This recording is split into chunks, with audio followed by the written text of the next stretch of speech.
रावण के पूर्व के राक्षसों के विषय में श्री राम का राज्य अयोध्या में स्थापित हो गया। तो एक दिन समस्त ऋषि मुनि श्री रघुनाथ जी का अभिनंदन करने के लिए अयोध्यापुरी में आए। श्री रामचंद्र जी ने उन सब का यथोचित सत्कार किया। वार्तालाप करते हुए अगस्त्य मुनि कहने लगे, युद्ध में आपने जो रावण का संहार किया वह कोई बड़ी बात नहीं है, परंतु द्वंद्व युद्ध में लक्ष्मण के द्वारा इंद्रजित का वध सबसे अधिक आश्चर्य की बात है। यह मायावी राक्षस युद्ध में समस्त प्राणियों के लिए अवध्य था। उनकी बात सुनकर रामचंद्र जी को बड़ा आश्चर्य हुआ। वे बोले, मुनिवर, रावण और कुंभकर्ण भी तो महान पराक्रमी थे। महोदर, प्रहस्त, विरूपाक्ष भी कम वीर न थे। फिर आप केवल इंद्रजित मेघनाद की ही इतनी प्रशंसा क्यों करते हैं? इस पर अगस्त्य मुनि बोले, इस प्रश्न का उत्तर देने से पहले मैं तुम्हें रावण के जन्म, वर प्राप्ति आदि का विवरण सुनाता हूँ। ब्रह्मा जी के पुलस्त्य नामक पुत्र हुए थे, जो उन्हीं के समान तेजस्वी और गुणवान थे। एक बार वे महागिरी पर तपस्या करने गए। वह स्थान अत्यंत रमणीक था, इसलिए अर्षियों, नागों, राजर्षियों आदि की कन्याएं वहां क्रीड़ा करने आ जाती थीं। उन कन्याओं की उपस्थिति के कारण उनकी तपस्या में विघ्न पड़ता था। उन्होंने उन्हें वहां आने से मना किया। जब वे नहीं मानी तो उन्होंने शाप दे दिया कि कल से जो कन्या यहां मुझे दिखाई देगी वह गर्भवती हो जाएगी। शेष सब कन्याओं ने तो वहां आना बंद कर दिया, परंतु राजर्षि तृणबिंदु की कन्या शाप की बात से अनभिज्ञ होने के कारण उस आश्रम में आ गई और महर्षि के दृष्टि पड़ते ही गर्भवती हो गई। जब तृणबिंदु को यह बात मालूम हुई तो उन्होंने अपने कन्या को पत्नी के रूप में महर्षि को अर्पित कर दिया। इस प्रकार विश्रवा का जन्म हुआ, जो अपने पिता के समान वेदविद और धर्मात्मा हुआ। महामुनि भरद्वाज ने अपनी कन्या का विवाह विश्रवा से कर दिया। उनके वैश्रवण नामक पुत्र हुआ। वह भी धर्मात्मा और विद्वान था। उसने भारी तपस्या करके ब्रह्मा जी को प्रसन्न किया और इंद्र तथा वरुण के सदृश लोकपाल का पद पाया। फिर उसने त्रिकूट पर्वत पर बसी लंका को अपना निवास स्थान बनाया और राक्षसों पर राज्य करने लगा। श्री राम ने आश्चर्य से पूछा, तो क्या कुबेर और रावण से भी पहले लंका में मांसभक्षी राक्षस रहते थे? फिर उनका पूर्वज कौन था? यह सुनने के लिए मुझे कौतूहल हो रहा है। अगस्त्य जी बोले, पूर्व काल में ब्रह्मा जी ने अनेक जल जंतु बनाए और उनसे समुद्र के जल की रक्षा करने के लिए कहा। तब उन जंतुओं में से कुछ बोले कि हम इसका रक्षा करेंगे, और कुछ ने कहा कि हम इसका यक्षण पूजा करेंगे। इस पर ब्रह्मा जी ने कहा कि जो रक्षण करेगा वह राक्षस कहलाएगा और जो यक्षण करेगा वह यक्ष कहलाएगा। इस प्रकार वे दो जातियों में बंट गए। राक्षसों में हेति और प्रहेति दो भाई थे। प्रहेति तपस्या करने चला गया, परंतु हेति ने भैया से विवाह किया, जिससे उसके विद्युतकेश नामक पुत्र उत्पन्न हुआ। विद्युतकेश के सुकेश नामक पराक्रमी पुत्र हुआ। सुकेश के माल्यवान, सुमाली और माली नामक 3 पुत्र हुए। तीनों ने ब्रह्मा जी की तपस्या करके यह वरदान प्राप्त कर लिए कि हम लोगों का प्रेम अटूट हो और हमें कोई पराजित न कर सके। वर पाकर वे निर्भय हो गए और असुरों को सताने लगे। उन्होंने विश्वकर्मा से एक अत्यंत सुंदर नगर बनाने के लिए कहा। इस पर विश्वकर्मा ने उन्हें लंकापुरी का पता बताकर भेज दिया। वहां वे बड़े आनंद के साथ रहने लगे। माल्यवान के वज्रमुष्टि, विरूपाक्ष, दुर्मुख, सुप्तघ्न, यज्ञकोप, मत्त और उन्मत्त नामक 7 पुत्र हुए। सुमाली के प्रहस्त्र, अकंपन, विकट, कालिकामुख, धूम्राक्ष, दंड, सुपार्श्व, संघनादि, प्रधस, एवं भारकर्ण नाम के 10 पुत्र हुए।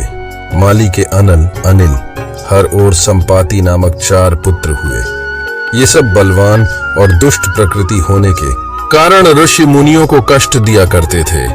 उनके कष्टों से दुखी होकर ऋषि मुनिगण जब भगवान विष्णु की शरण में गए तो उन्होंने आश्वासन दिया कि हे ऋषियों, मैं इन दुष्टों का अवश्य ही नाश करूंगा।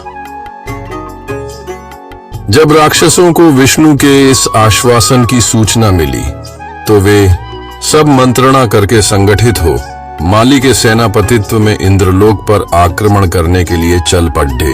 समाचार पाकर भगवान विष्णु ने अपने अस्त्र शस्त्र संभाले और राक्षसों का संहार करने लगे।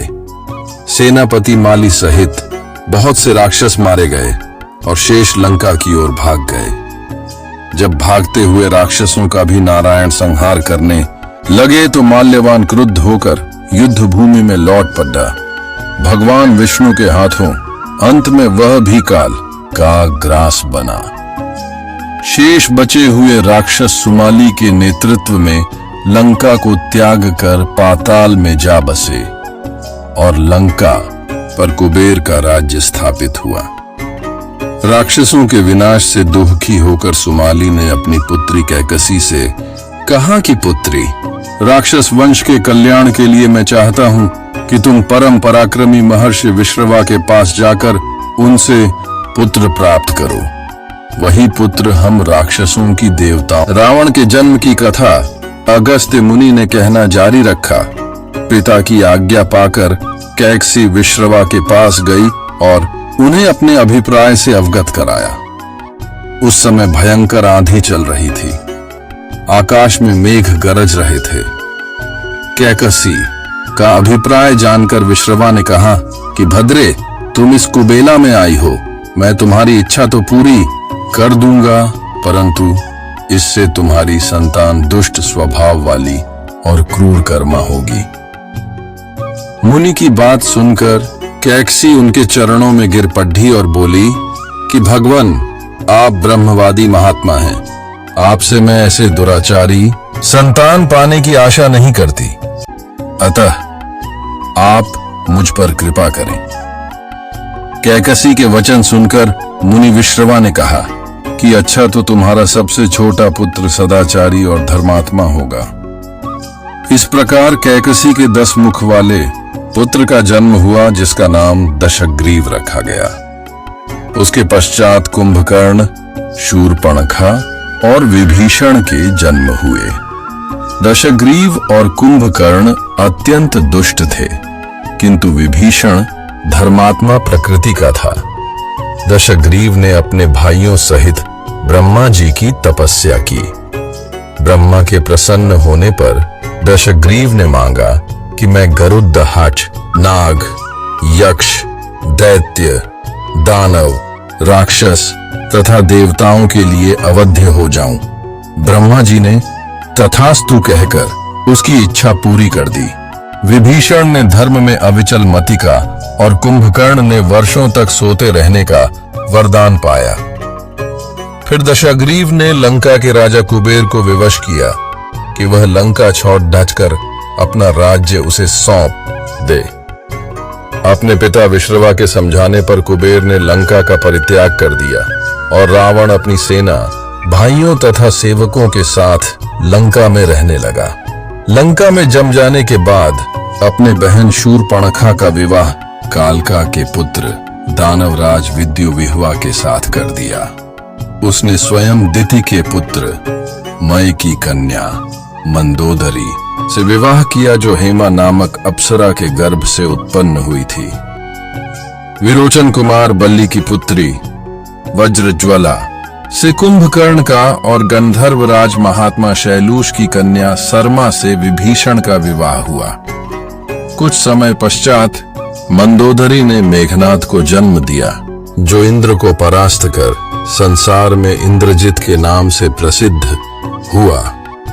सत्ता के मद में रावण उच्छृंखल हो देवताओं, ऋषियों, यक्षों और गंधर्वों को नाना प्रकार से कष्ट देने लगा। एक बार उसने कुबेर पर चढ़ाई करके उसे युद्ध में पराजित कर दिया और अपनी विजय की स्मृति के रूप में कुबेर के पुष्पक विमान पर अधिकार कर लिया। उस विमान का वेग मन के समान तीव्र था। वह अपने ऊपर बैठे हुए लोगों की इच्छानुसार छोटा या बड़ा रूप धारण कर सकता था। विमान में मणि और सोने की सीढ़ियां बनी हुई थीं और तपाए हुए सोने के आसन बने हुए थे। उस विमान पर बैठकर जब वह शरवण नाम से प्रसिद्ध सरकंडों के विशाल वन से होकर जा रहा था तो भगवान शंकर के पार्षद नंदीश्वर ने उसे रोकते हुए कहा कि दशग्रीव, इस वन में स्थित पर्वत पर भगवान शंकर क्रीड़ा करते हैं, इसलिए यहाँ सभी सुर, असुर, यक्ष आदि का आना निषिद्ध कर दिया गया है। नंदीश्वर के वचनों से क्रुद्ध होकर रावण विमान से उतरकर भगवान शंकर की ओर चला। उसे रोकने के लिए उससे थोड़ी दूर पर हाथ में शूल लिए नंदी दूसरे शिव की भांति खड्डे हो गए। उनका मुख वानर जैसा था। उसे देखकर रावण ठहाका मारकर हंस पड़ा। इससे कुपित हो नंदी बोले कि दशानन, तुमने मेरे वानर रूप की अवहेलना की है, इसलिए तुम्हारे कुल का नाश करने के लिए मेरे ही समान पराक्रमी रूप और तेज से संपन्न वानर उत्पन्न होंगे। रावण ने इस ओर तनिक भी ध्यान नहीं दिया और बोला कि जिस पर्वत ने मेरे विमान की यात्रा में बाधा डाली है, आज मैं उसी को उखाड़ फेंकूंगा। यह कहकर उसने पर्वत के निचले भाग में हाथ डालकर उसे उठाने का प्रयत्न किया। जब पर्वत हिलने लगा तो भगवान शंकर ने उस पर्वत को अपने पैर के अंगूठे से दबा दिया। इससे रावण का हाथ बुरी तरह से दब गया और वह पीढ़ा से चिल्लाने लगा। जब वह किसी प्रकार से हाथ न निकाल सका तो रोते रोते भगवान शंकर की स्तुति और क्षमा प्रार्थना करने लगा। इस पर भगवान शंकर ने उसे क्षमा कर दिया और उसके प्रार्थना करने पर उसे एक चंद्रहास नामक खड्ग भी दिया। अगस्त्य मुनि ने कथा को आगे बढ़ाया।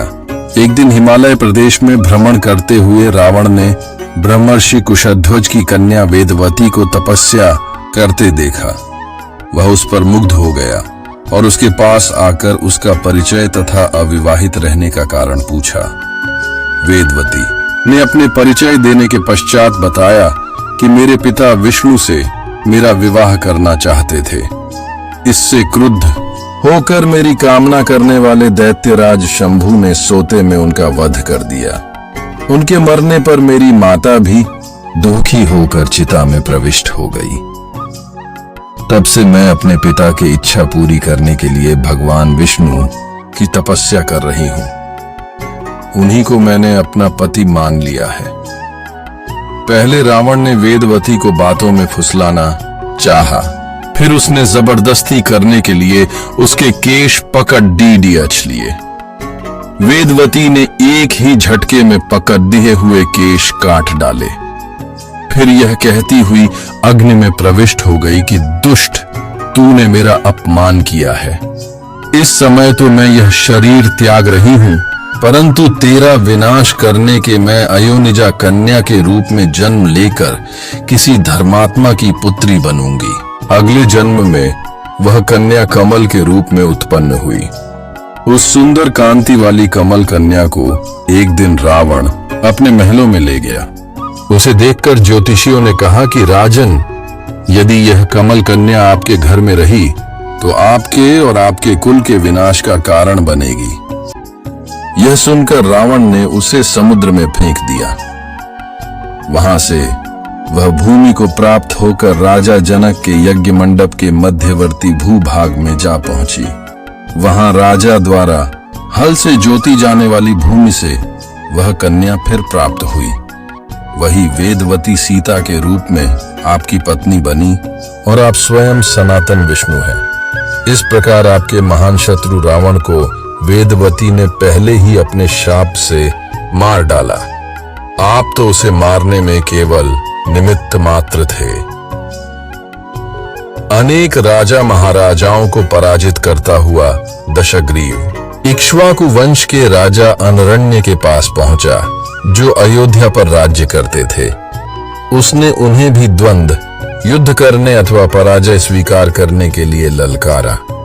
दोनों में भीषण युद्ध हुआ, किंतु ब्रह्मा जी के वरदान के कारण रावण उनसे पराजित न हो सका।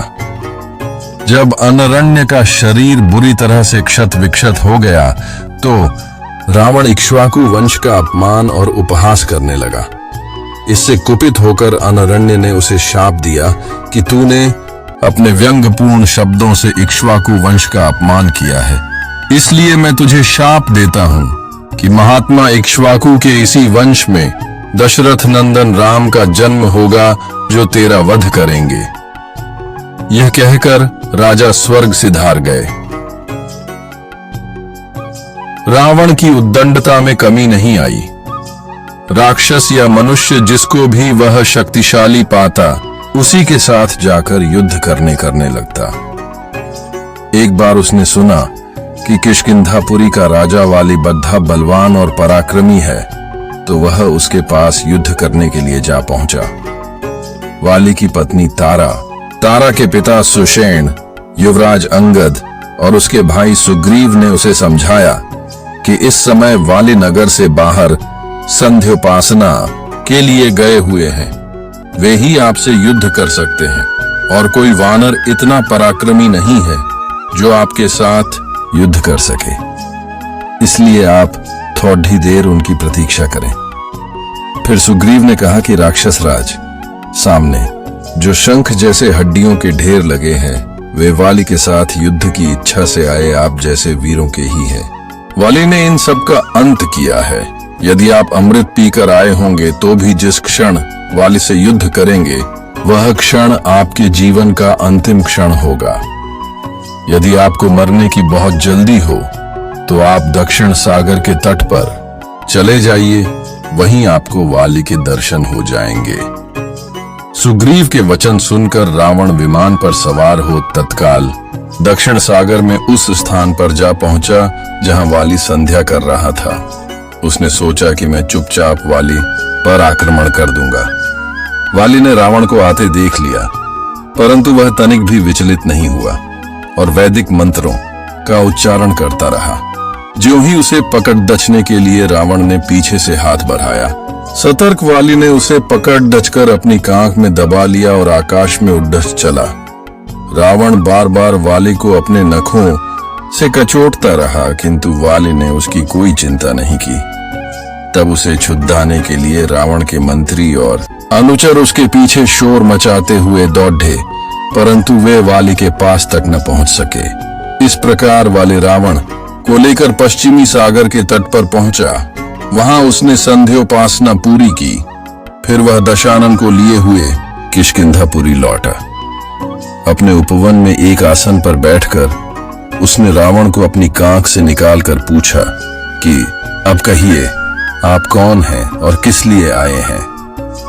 रावण ने उत्तर दिया कि मैं लंका का राजा रावण हूं, आपके साथ युद्ध करने के लिए आया था। वह युद्ध मुझे प्राप्त हो चुका है। मैंने आपका अद्भुत बल देख लिया। अब मैं अग्नि की साक्षी देकर आपसे मित्रता करना चाहता हूं। फिर दोनों ने अग्नि की साक्षी देकर एक दूसरे से मित्रता स्थापित की। हनुमान के जन्म की कथा, यह कथा सुनकर श्री राम हाथ जोड़कर अगस्त्य मुनि से बोले, ऋषिवर, निसंदेह वाले और रावण दोनों ही भारी बलवान थे, परंतु मेरा विचार है कि हनुमान उन दोनों से अधिक बलवान हैं। इनमें शूरवीरता, बल, धैर्य, नीति, सद्गुण सभी उनसे अधिक हैं। यदि मुझे ये न मिलते तो भला क्या जानकी का पता लग सकता था। मेरे समझ में यह नहीं आया कि जब वाली और सुग्रीव में झगड़ा हुआ तो इन्होंने अपने मित्र सुग्रीव की सहायता करके वाली को क्यों नहीं मार डाला। आप कृपा करके हनुमान जी के बारे में मुझे सब कुछ बताइए। रघुनाथ जी के वचन सुनकर महर्षि अगस्त्य बोले, हे रघुनंदन, आप ठीक कहते हैं। हनुमान अद्भुत बलवान, पराक्रमी और सद्गुण संपन्न हैं, परंतु आर्षियों के शाप के कारण इन्हें अपने बल का पता नहीं था। मैं आपको इनके विषय में सब कुछ बताता हूँ। इनके पिता केसरी सुमेरु पर्वत पर राज्य करते थे।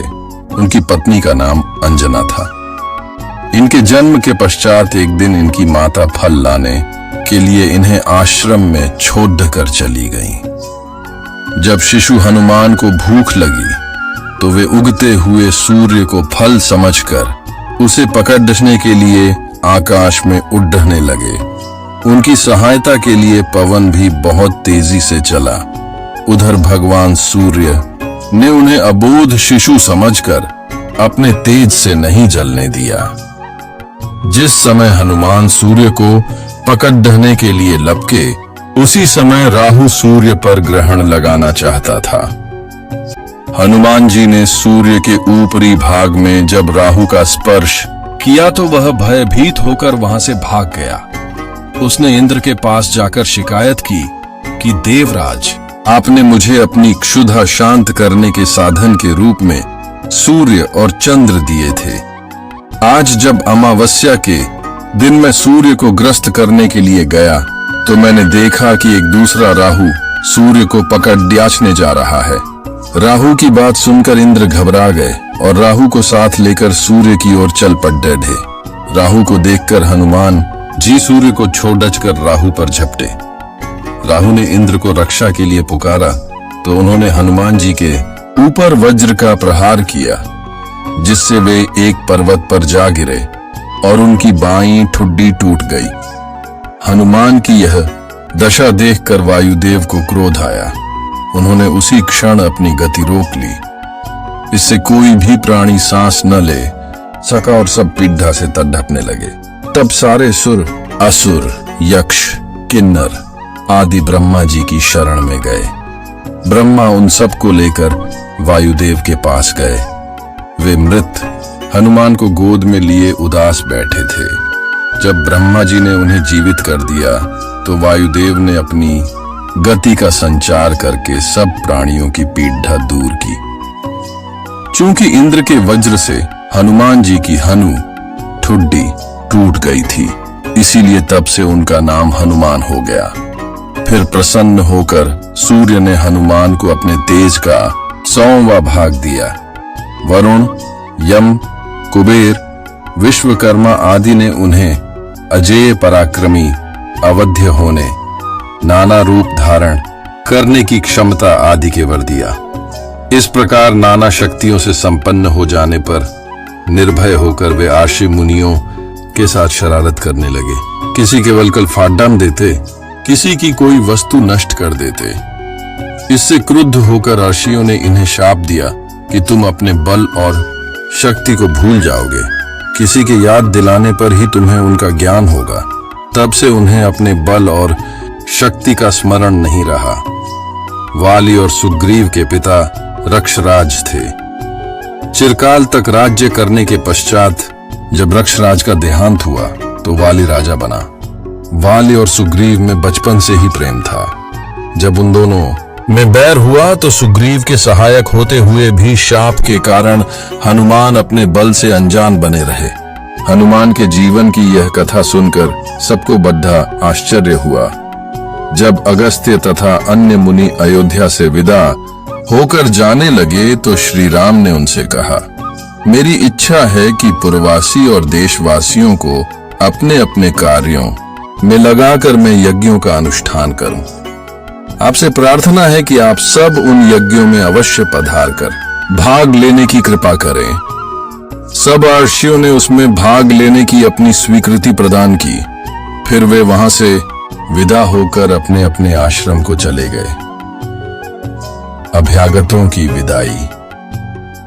अब श्री रामचंद्र जी नियम पूर्वक प्रतिदिन राजसभा में बैठकर राजकाज संभालकर शासन चलाने लगे। कुछ दिन पश्चात राजा जनक विदा होकर मिथिला के लिए प्रस्थान किया।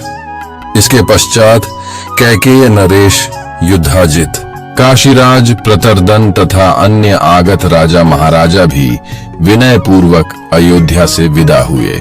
फिर उन्होंने सुग्रीव, हनुमान, अंगद, नील, नल, केसरी कुमुद, गंधमादन, सुषेण, पनस, वीरमैंद, द्विविद, जाम्बवंत, गवाक्ष, विनत, धूम्र, बलिमुख, प्रजंग, सन्नाद, दरिमुख, दधिमुख, इंद्रजानु तथा अन्य वानर यूथपतियों को नाना प्रकार के वस्त्राभूषण रत्नादि देकर सम्मानित किया और उनकी भूरी भूरी प्रशंसा करके उन्हें विदा किया।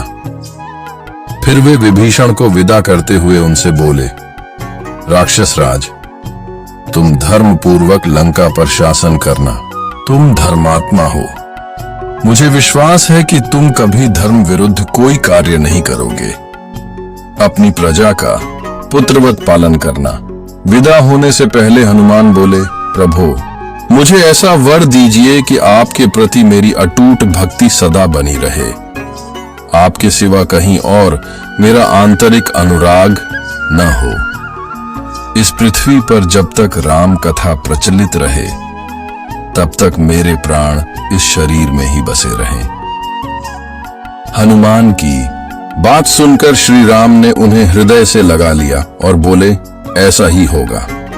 संसार में जब तक मेरी कथा प्रचलित रहेगी तब तक तुम्हारे प्राण भी तुम्हारे शरीर में बने रहेंगे। तुमने जो उपकार किए हैं उनके लिए मैं सदा तुम्हारा ऋणी रहूंगा। फिर वे सब लोग श्री राम का गुणगान करते हुए वहां से विदा हुए। विभीषण, सुग्रीव, हनुमान आदि के विदा हो जाने पर भरत बोले, राघव, आपको राज सिंहासन पर बैठे 1 मास हुआ है। इस अवधि में सभी लोग स्वस्थ और निरोग दिखाई देते हैं। बूढ़े आदमियों के पास भी मृत्यु फटकने में हिचकती है। सभी बाल युवा नर नारियों के शरीर हृष्ट पुष्ट और कांतिमय प्रतीत होते हैं। मेघ समय पर अमृत के समान जल बरसाते हैं। हवा ऐसी चलती है कि उसका स्पर्श सुखद और शीतल जान पर डीडयचता है। भरत की ये बातें सुनकर श्री राम अत्यंत प्रसन्न हुए। पूर्ववासियों में अशुभ चर्चा जब अयोध्या में शासन करते हुए बहुत समय बीत गया, तब एक दिन रामचंद्र जी सीता के गर्भवती होने का समाचार पाकर अत्यंत प्रसन्न हुए। वे सीता से बोले, विदेह नंदिनी, अब तुम शीघ्र इक्ष्वाकु वंश को पुत्र रत्न प्रदान करोगी। इस समय तुम्हारी क्या इच्छा है? मैं तुम्हारा मनोरथ अवश्य पूरा करूंगा। तुम निसंकोच होकर अपने मन की बात कहो। पति के मृदु वचन सुनकर सीता जी मुस्कुराकर बोली, स्वामी, मेरी इच्छा एक बार उन पवित्र तपोवनों को देखने की हो रही है। मैं कुछ समय उन महर्षि तपस्वियों के पास रहना चाहती हूँ जो कंद मूल फल खाकर गंगा के तट पर तपस्या करते हैं। कम से कम 1 रात्रि वहां निवास करके मैं उन्हें उग्र तपस्या करते देखना चाहती हूँ। इस समय यही मेरी अभिलाषा है। हृदयेश्वरी की अभिलाषा जानकर रघुनंदन बोले, सीते, तुम्हारी अभिलाषा मैं अवश्य पूरी करूंगा। तुम निश्चिंत रहो। कल प्रातः काल ही मैं तुम्हें गंगा तट वासी ऋषियों के आश्रम की ओर भेजने की व्यवस्था करा दूंगा। सीता को आश्वासन देकर श्री राम राजदरबार में चले गए। राजदरबार से निवृत्त हो वे अपने मित्रों में बैठकर हास्य विनोद की वार्ता करने लगे। मित्र मंडली में उनके बाल सखा विजय, मधुवत, काश्यप, मंगल, कुल, सुराजी, कालीय, भद्र, दंतवक्त्र और सुभागत थे। बातों ही बातों में रामचंद्र ने पूछा, भद्र, आजकल नगर में किस बात की चर्चा विशेष रूप से होती है? नगर और जनपद के लोग मेरे सीता, भरत, लक्ष्मण आदि भाइयों और माता कैकेयी के विषय में क्या क्या बातें करते हैं? प्रायः देखा जाता है कि राजा यदि आचार विचार से हीन हो तो सर्वत्र उसकी निंदा होती है। भद्र ने उत्तर दिया, सौम्य, सर्वत्र आपके विषय में अच्छी ही चर्चा सुनने को मिलती है। दशग्रीव पर जो आपने विजय प्राप्त की है उसको लेकर सब लोग आपकी खूब प्रशंसा करते हैं और आपकी वीरता की कहानी अपने बच्चों को बड़े उत्साह से सुनाते हैं। रामचंद्र बोले, भद्र, ऐसा नहीं हो सकता कि सब लोग मेरे विषय में सब अच्छी ही बातें कहें। कुछ ऐसी भी बातें हो सकती हैं जो उन्हें अच्छी न लगती हो। संसार में सभी प्रवृत्ति के लोग होते हैं, इसलिए तुमने जो कुछ भी सुना हो निश्चिंत होकर बेखटके कहो। यदि उन्हें मुझ में कोई दोष दिखाई देता होगा तो मैं उसे दूर करने की चेष्टा करूंगा। यह सुनकर भद्र बोला, वे कहते हैं कि श्री राम ने समुद्र पर पुल बांधकर ऐसा दुष्कर कार्य किया है जिसे देवता भी नहीं कर सकते। रावण को मारकर वानरों को भी वश में कर लिया, परंतु एक बात खटकती है। रावण को मारकर उस सीता को घर ले आए जो इतने दिनों तक रावण के पास रही। फिर सीता से घृणा करने के बजाय उन्होंने उसे कैसे अपने पास रख लिया? भला सीता का चरित्र क्या वहां पवित्र रहा होगा?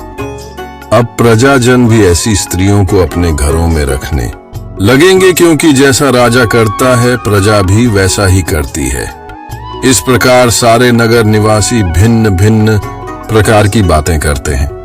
भद्र की बात का अन्य साथियों ने भी यह कहकर समर्थन किया कि हमने भी ऐसी बातें लोगों के मुख से सुनी हैं। सबकी बात सुनकर राजा राम ने उन्हें विदा किया और इस विषय पर गंभीरता पूर्वक विचार करने लगे। फिर उन्होंने द्वारपाल को आज्ञा देकर अपने तीनों भाइयों को बुलाया।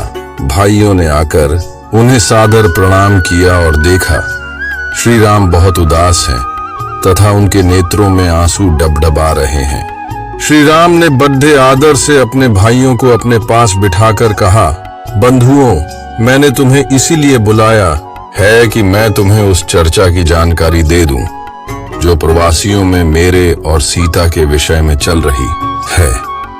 उनमें सीता के चरित्र के विषय में घोर अपवाद फैला हुआ है और मेरे विषय में भी उनके मन में घृणा के भाव हैं। लक्ष्मण, यह तो तुम जानते ही हो कि सीता ने अपने चरित्र की पवित्रता सिद्ध करने के लिए सबके सामने अग्नि में प्रवेश किया था और उस समय स्वयं अग्निदेव ने उन्हें निर्दोष बताया था। इस प्रकार विशुद्ध आचार वाली सीता को स्वयं देवराज इंद्र ने मेरे हाथों में सौंपा था। फिर भी अयोध्या में यह अपवाद फैल रहा है और लोग मेरी निंदा कर रहे हैं। मैं लोक निंदा के भय से अपने प्राणों को और तुम्हें भी त्याग सकता। फिर सीता का परित्याग करना तो मेरे लिए तनिक भी कठिन नहीं होगा। इसलिए लक्ष्मण, कल प्रातः तुम सारथी सुमंत के साथ सीता को ले जाकर राज्य की सीमा से बाहर छोड़ जाओ। गंगा के उस पार तमसा के तट पर महर्षि वाल्मीकि का आश्रम है, उसके निकट उन्हें छोड़ धाच कर लौट आना। मैं तुम लोगों को अपने चरणों और जीवन की शपथ देता हूं, मेरे निर्णय के विरुद्ध कोई कुछ मत कहना। सीता ने गंगा तट पर ऋषियों के आश्रम देखने की इच्छा प्रकट की थी, वह भी पूरी हो जाएगी। फिर गहरी सांस भरकर नेत्रों में आए आंसू पोंछकर वे मौन हो गए। सीता का निर्वासन प्रातः काल। बड़े उदास मन से लक्ष्मण ने सुमंत से सुंदर घुड्डों से युक्त रथ लाने के लिए कहा। उसमें सीता जी के लिए एक सुरम्य आसन लगाने का भी आदेश दिया। सुमंत के पूछने पर बताया कि उन्हें जानकी के साथ महर्षियों के आश्रम पर जाना है। रथ आ जाने पर लक्ष्मण सीता जी के पास जाकर बोले, देवी, आपने महाराज से मुनियों के आश्रमों में जाने की अभिलाषा प्रकट की थी, अतएव मैं महाराज की आज्ञा से तैयार होकर आ गया हूं ताकि आपको गंगा तट पर ऋषियों के पवित्र आश्रमों तक पहुंचा सकूं। लक्ष्मण के वचन सुनकर सीता जी प्रसन्नता पूर्व उनके साथ चलने को तैयार हो गईं। मुनि पत्नियों को देने के लिए उन्होंने अपने साथ बहुत से बहुमूल्य वस्त्र, आभूषण और नाना प्रकार के रत्न रख लिए। उन दोनों को रथ पर सवार कराकर सुमंत द्रुत गति से रथ को वन की ओर ले चला। मार्ग में सीता लक्ष्मण से कहने लगी, वीरवर, मुझे बेहद से अपशकुन दिखाई दे रहे हैं। मेरी दाईं आंख फट ढक रही है, शरीर कांप रहा है, हृदय अस्वस्थ सा प्रतीत हो रहा है। तुम्हारे भाई कुशल से तो हैं? मेरी सब सासुएं सानंद तो हैं? सीता की अधीर वाणी सुनकर लक्ष्मण ने अपने मन की उदासी दबाकर उन्हें धैर्य बंधाया। गोमती के तट पर पहुंचकर एक आश्रम में उन्होंने रात व्यतीत की। दूसरे दिन प्रातःकाल वे आगे चले और दोपहर तक गंगा के तट पर जा पहुंचे।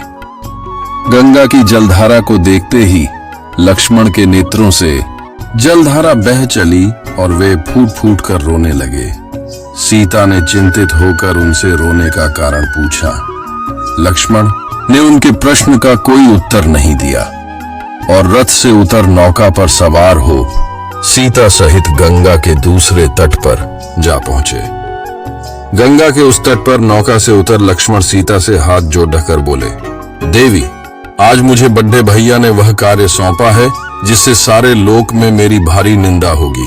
मुझे यह बताते हुए ये भारी पीड़ा हो रही है कि अयोध्या में आपके लंका प्रवास की बात को लेकर भारी अपवाद फैल गया है।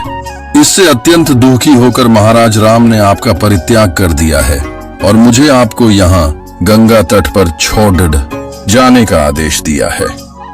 वैसे यह स्थान सर्वथा निरापद है क्योंकि यहाँ महायशस्वी ब्रह्मर्षि वाल्मीकि जी का आश्रम है।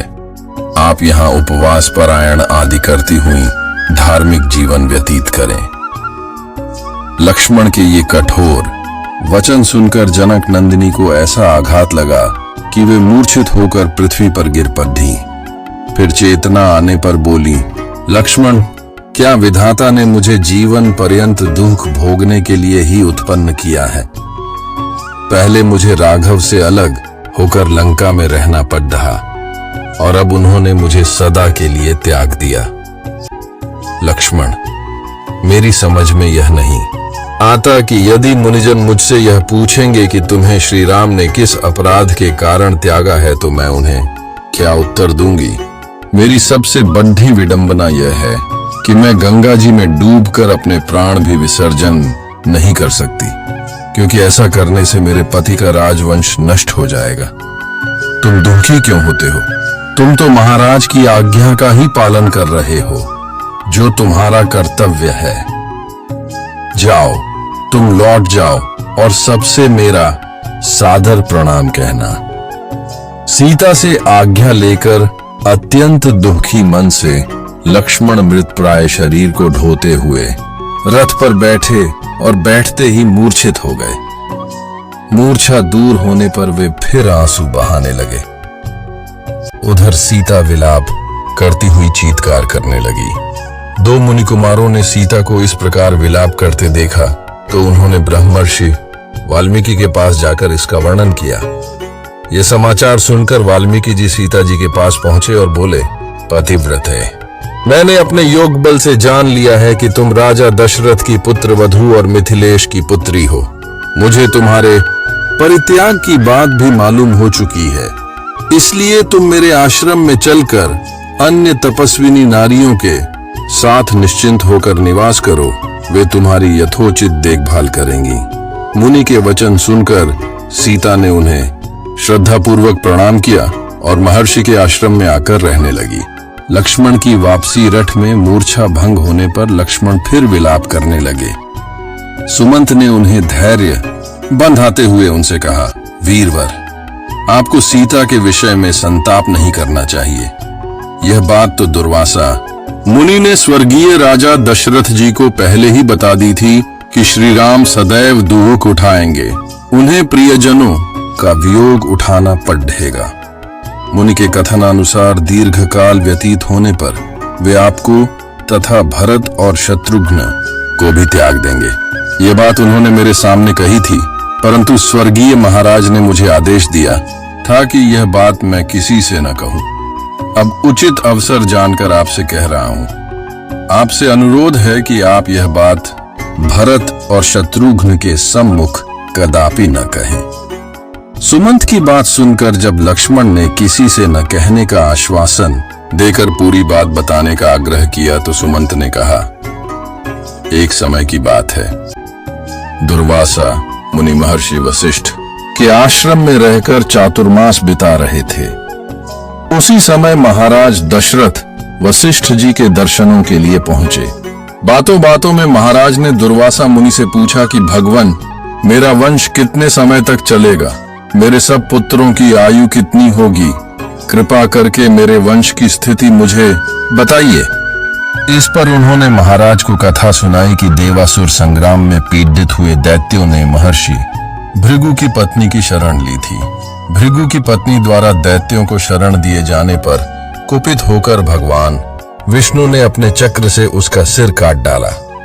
अपनी पत्नी के मरने पर भृगु ने क्रुद्ध होकर विष्णु को शाप दिया कि आपने मेरी पत्नी की हत्या की है, इसलिए आपको मनुष्य के रूप में पृथ्वी पर जन्म लेना पड़ेगा और वहां दीर्घ काल तक पत्नी का वियोग सहना पड़ेगा। शाप की बात बताकर महर्षि दुर्वासा ने रघुवंश के भविष्य संबंधी बहुत सी बातें बताईं। उसमें आप लोगों को त्यागने की बात भी बताई गई थी। उन्होंने यह भी कहा था कि रघुनाथ जी सीता के 2 पुत्रों का अभिषेक अयोध्या के बाहर करेंगे, अयोध्या में नहीं। इसलिए विधाता का विधान जानकर आपको शोक नहीं करना चाहिए।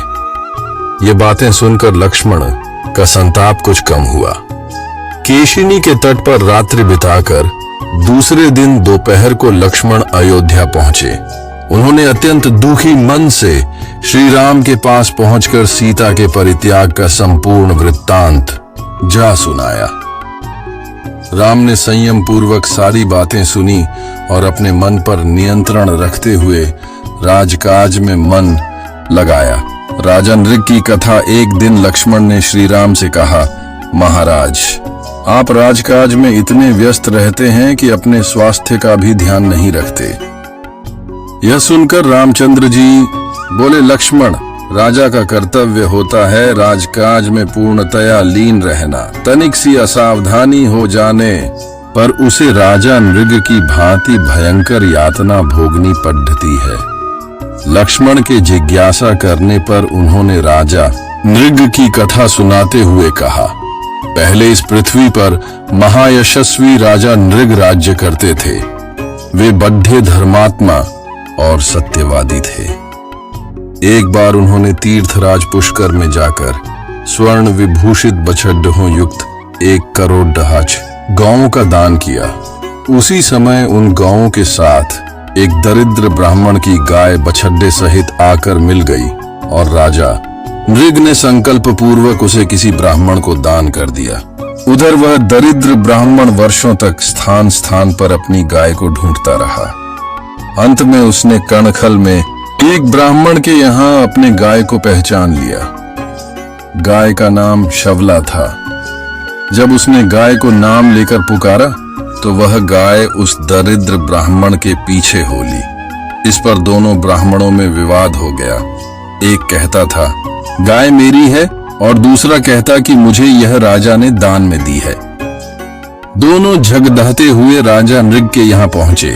राजकाज में व्यस्त रहने के कारण जब कई दिन तक नृग ने उनसे भेंट नहीं की तो उन्होंने शाप दे दिया कि विवाद का निर्णय कराने की इच्छा से आए प्रार्थियों को तुमने कई दिन तक दर्शन नहीं दिए, इसलिए तुम प्राणियों से छिपकर रहने वाले गिरगिट हो जाओगे और सहस्त्रों वर्ष तक गड्ढे में पड्डीढे रहोगे। भगवान विष्णु जब कृष्ण के रूप में अवतार लेंगे तब वे ही तुम्हारा उद्धार करेंगे। इस प्रकार राजा नृग आज भी अपनी उस भूल का दंड भुगत रहे हैं। अतएव जब भी कोई कार्यार्थी द्वार पर आए उसे सदा मेरे सामने तत्काल उपस्थित किया करो। राम का आदेश सुनकर लक्ष्मण बोले, राघव, ब्राह्मणों का शाप सुनकर राजा नृग ने क्या किया? इस प्रश्न के उत्तर में श्री राम ने बताया, जब दोनों ब्राह्मण शाप देकर चले गए तो राजा ने अपने मंत्री को भेजकर उन्हें वापस बुलाया और उनसे क्षमा याचना की। फिर एक सुंदर सा गड्ढा बनवाकर और अपने राजकुमार वसु को अपना राज्य सौंपकर उस गड्ढे में निवास करने लगे।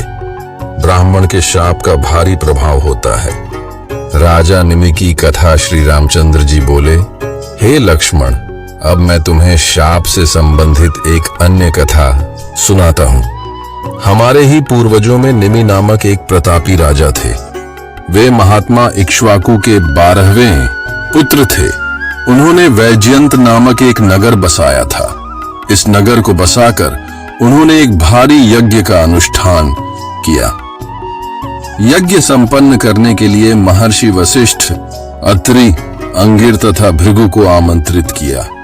किंतु वशिष्ठ का एक यज्ञ के लिए देवराज इंद्र ने पहले ही वरण कर लिया था, इसलिए वे निमि से प्रतीक्षा करने के लिए कहकर इंद्र का यज्ञ कराने चले गए।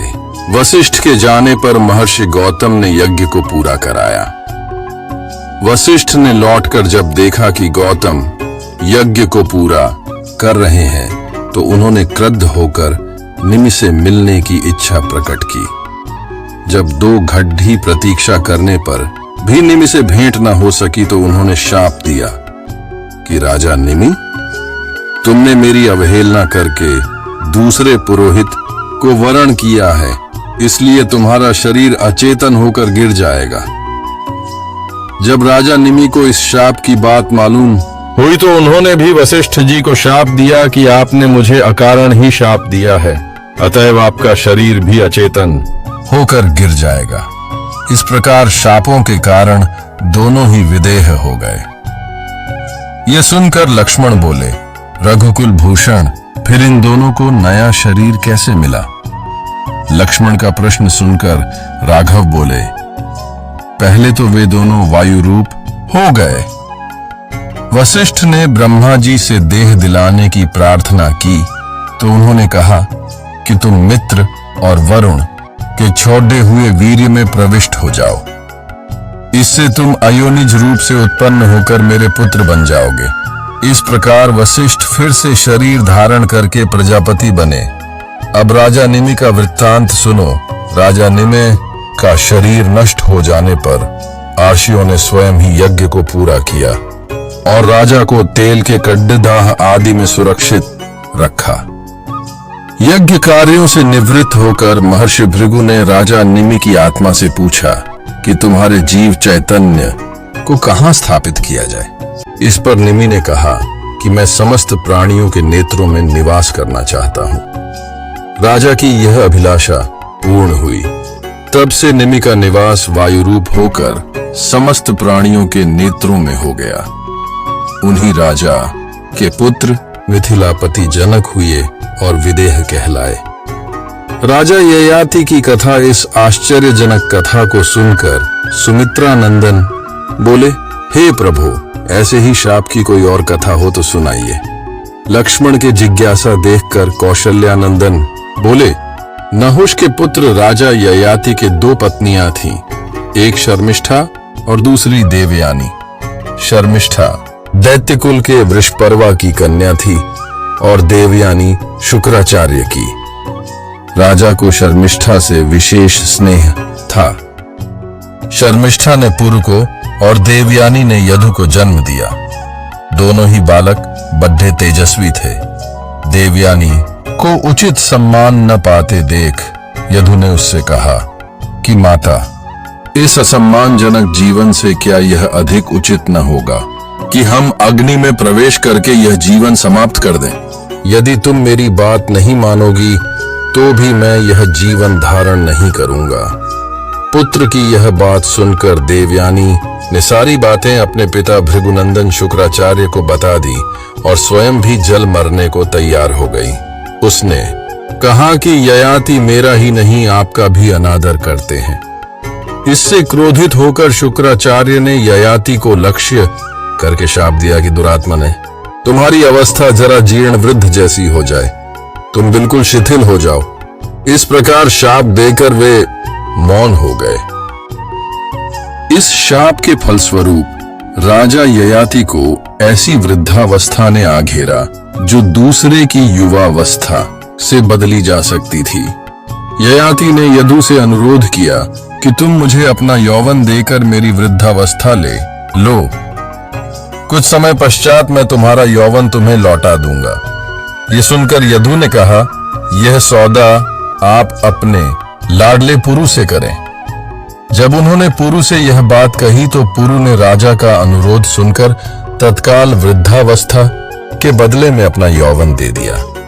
सहस्त्रों वर्षों तक यज्ञ आदि का अनुष्ठान करके उन्होंने पुरु को फिर उनका यौवन लौटा दिया और यदु को शाप दिया कि तुमने मेरी आज्ञा का उल्लंघन किया है, इसलिए तुम्हारी संतान राजा नहीं होगी। हे सौमित्र, यह सब प्राचीन आख्यान मैंने तुम्हें सुना दिया। अब हमें उसी प्रकार करना चाहिए जिससे हमें किसी प्रकार का कोई दोष न लगे। कुत्ते का न्याय श्री राम के शासन में न तो किसी को शारीरिक रोग होता था, न किसी की अकाल मृत्यु होती थी, न कोई स्त्री विधवा होती थी और न माता पिताओं को संतान का शोक सहना पड़ता था। सारा राज्य सब प्रकार से सुख संपन्न था, इसलिए कोई व्यक्ति किसी प्रकार का विवाद लेकर राज दरबार में उपस्थित भी नहीं होता था। किंतु एक दिन एक कुत्ता राजद्वार पर आकर बार बार भौंकने लगा। उसे अभियोगी समझ राज दरबार में उपस्थित किया गया। पूछने पर कुत्ते ने बताया, प्रभु, आपके राज्य में सर्वार्थ सिद्ध नामक एक भिक्षुक है। उसने आज अकारण मुझ पर प्रहार करके मेरा मस्तक फाड़ डाल दिया है, इसलिए मैं इसका न्याय चाहता हूं। कुत्ते की बात सुनकर उस भिक्षुक ब्राह्मण को बुलवाया गया। ब्राह्मण के आने पर राजा रामचंद्र ने पूछा, विप्रवर, क्या आपने इस कुत्ते के सिर पर घातक प्रहार किया था? यदि किया था तो इसका क्या कारण है? वैसे ब्राह्मण को अकारण क्रोध आना तो नहीं चाहिए। महाराज की बात सुनकर सर्वार्थ सिद्ध बोले, प्रभु, यह सही है कि मैंने इस कुत्ते को डंडे से मारा था। उस समय मेरा मन क्रोध से भर गया था। बात यह थी, कल मेरे भिक्षाटन का समय बीत चुका था, तो भी भूख के कारण मैं भिक्षा के लिए द्वार द्वार पर भटक रहा था। उस समय यह कुत्ता बीच में आ खड्डा हुआ। मैं भूखा तो था ही, अतएव मुझे क्रोध आ गया और मैंने इसके सिर पर डंडा मार दिया। मैं अपराधी हूं, मुझे दंड दीजिए। आपसे दंड पाकर मुझे नरक यातना नहीं भोगनी पड़ेगी। जब राजा राम ने सभासदों से उसे दंड देने के विषय में परामर्श किया तो उन्होंने कहा, राजन, ब्राह्मण दंड द्वारा अवध्य है, इसे शारीरिक दंड नहीं दिया जा सकता और यह इतना निर्धन है कि आर्थिक दंड का भार भी नहीं उठा सकेगा। यह सुनकर कुत्ते ने कहा, महाराज, यदि आप आज्ञा दें तो मैं इसके दंड के बारे में एक सुझाव दूं। मेरे विचार से इसे महंत बना दिया जाए। यदि आप इसे कालंजर के किसी मठ का मठाधीश बना दें तो यह दंड इसके लिए सबसे उचित होगा। कुत्ते का सुझाव मानकर श्री राम ने उसे मठाधीश बना दिया और वह हाथी पर बैठकर वहां से प्रसन्नतापूर्वक चला गया। उसके जाने के पश्चात एक मंत्री ने कहा, प्रभु, यह तो उसके लिए उपहार हुआ, दंड नहीं। मंत्री की बात सुनकर श्री राम ने कहा, मंत्रीवर, यह उपहार नहीं, दंड ही है। इसका रहस्य तुम नहीं समझ सके हो। फिर कुत्ते से बोले, श्वान राज, तुम इन्हें इस दंड का रहस्य बताओ। राघव की बात सुनकर कुत्ता बोला, रघुनंदन, पिछले जन्म में मैं कालंजर के एक मठ का अधिपति था। वहां मैं सदैव शुभ कर्म किया करता था, फिर भी मुझे कुत्ते की योनि मिली। यह तो अत्यंत क्रोधी है, इसका अंत मुझसे भी अधिक खराब होगा। मठाधीश ब्राह्मणों और देवताओं के निमित्त दिए गए द्रव्य का उपभोग करता है, इसलिए वह पाप का भागी बनता है। यह रहस्य बताकर कुत्ता वहां से चला गया। च्यवन आर्षि का आगमन। एक दिन जब श्री राम अपने दरबार में बैठे थे तो यमुना तट निवासी कुछ आर्षि महर्षि च्यवन ऋषि जी के साथ दरबार में पधारे। कुशल क्षेम के पश्चात उन्होंने बताया, महाराज, इस समय हम बड़े दुखी हैं। लवण नामक एक भयंकर राक्षस ने यमुना तट पर भयंकर उत्पात मचा रखा है। उसके अत्याचारों से त्राण पाने के लिए हम बड़े बड़े राजाओं के पास गए, परंतु कोई भी हमारी रक्षा न कर सका।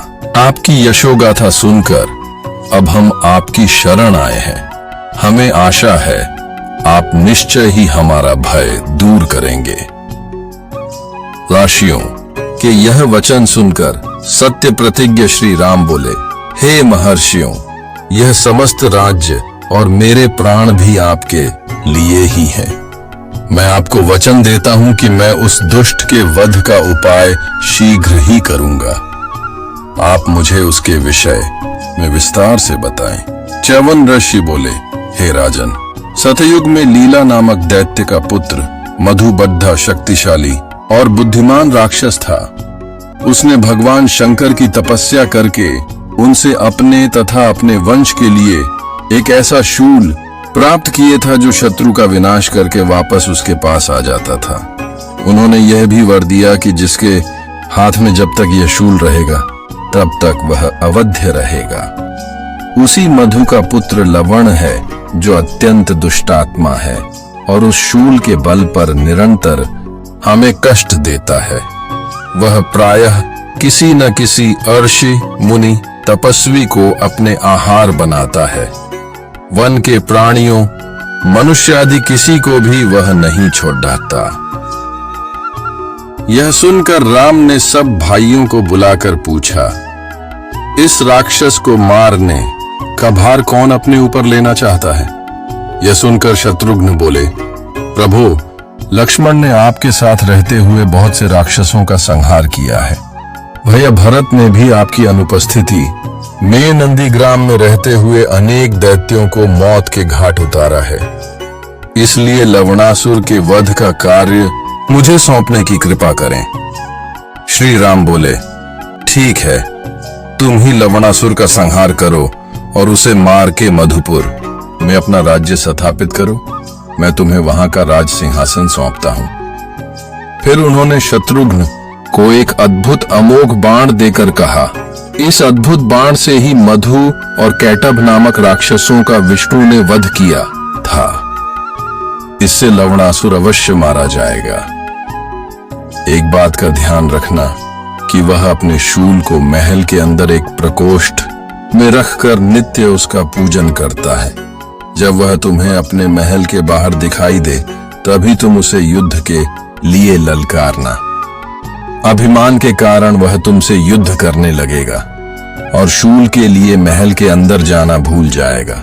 इस प्रकार वह रणभूमि में तुम्हारे हाथ से मारा जाएगा। बड़े भाई की आज्ञा पाकर शत्रुघ्न ने विशाल सेना लेकर श्रीराम द्वारा दिए गए निर्देशों के अनुसार लवणासुर को मारने की योजना बनाई। उन्होंने सेना को आर्षियों के साथ आगे भेज दिया। एक माह पश्चात पूर्व राजाओं के यज्ञ स्थल एवं लवकुश का जन्म अयोध्या से प्रस्थान करने के तीसरे दिन शत्रुघ्न ने महर्षि वाल्मीकि के आश्रम में विश्राम किया। रात्रि में उन्होंने मुनि से पूछा, हे महर्षि, आपके आश्रम के निकट पूर्व में यह किसका यज्ञ स्थल दिखाई पड़ रहा है? महर्षि बोले, हे सौमित्र, यह यज्ञ स्थल तुम्हारे कुल के महान राजाओं ने बनवाया था। मैं उनके विषय में बताता हूँ। तुम्हारे कुल में सौदास नाम बड्ढे धार्मिक राजा हुए हैं। एक दिन आखेट करते हुए उन्होंने वन में दो भयंकर दुर्धर्ष राक्षसों को देखा। राजा ने बाण चलाकर उनमें से एक को मार गिराया। यह देखकर दूसरा राक्षस यह कहता हुआ अदृश्य हो गया कि हे पापी, तूने मेरे इस मित्र को निरपराध मारा है, अतः मैं इसका प्रतिशोध अवश्य लूंगा। कुछ समय पश्चात सौदास ने अपने पुत्र वीर्यसह को राज्य देकर और वशिष्ठ जी को पुरोहित बनाकर इस स्थान पर अश्वमेघ यज्ञ किया। उस समय वही राक्षस अपने प्रतिशोध लेने के लिए वहां आया और वशिष्ठ जी का रूप बनाकर राजा से बोले कि आज मुझे मांस संयुक्त भोजन कराओ।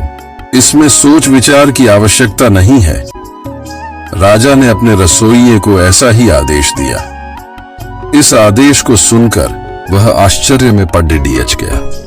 तभी वह राक्षस रसोइये के वेश में वहां उपस्थित हुआ और भोजन में मनुष्य का मांस मिलाकर राजा को दिया। राजा ने अपनी पत्नी सहित वह भोजन वशिष्ठ जी को परोसा।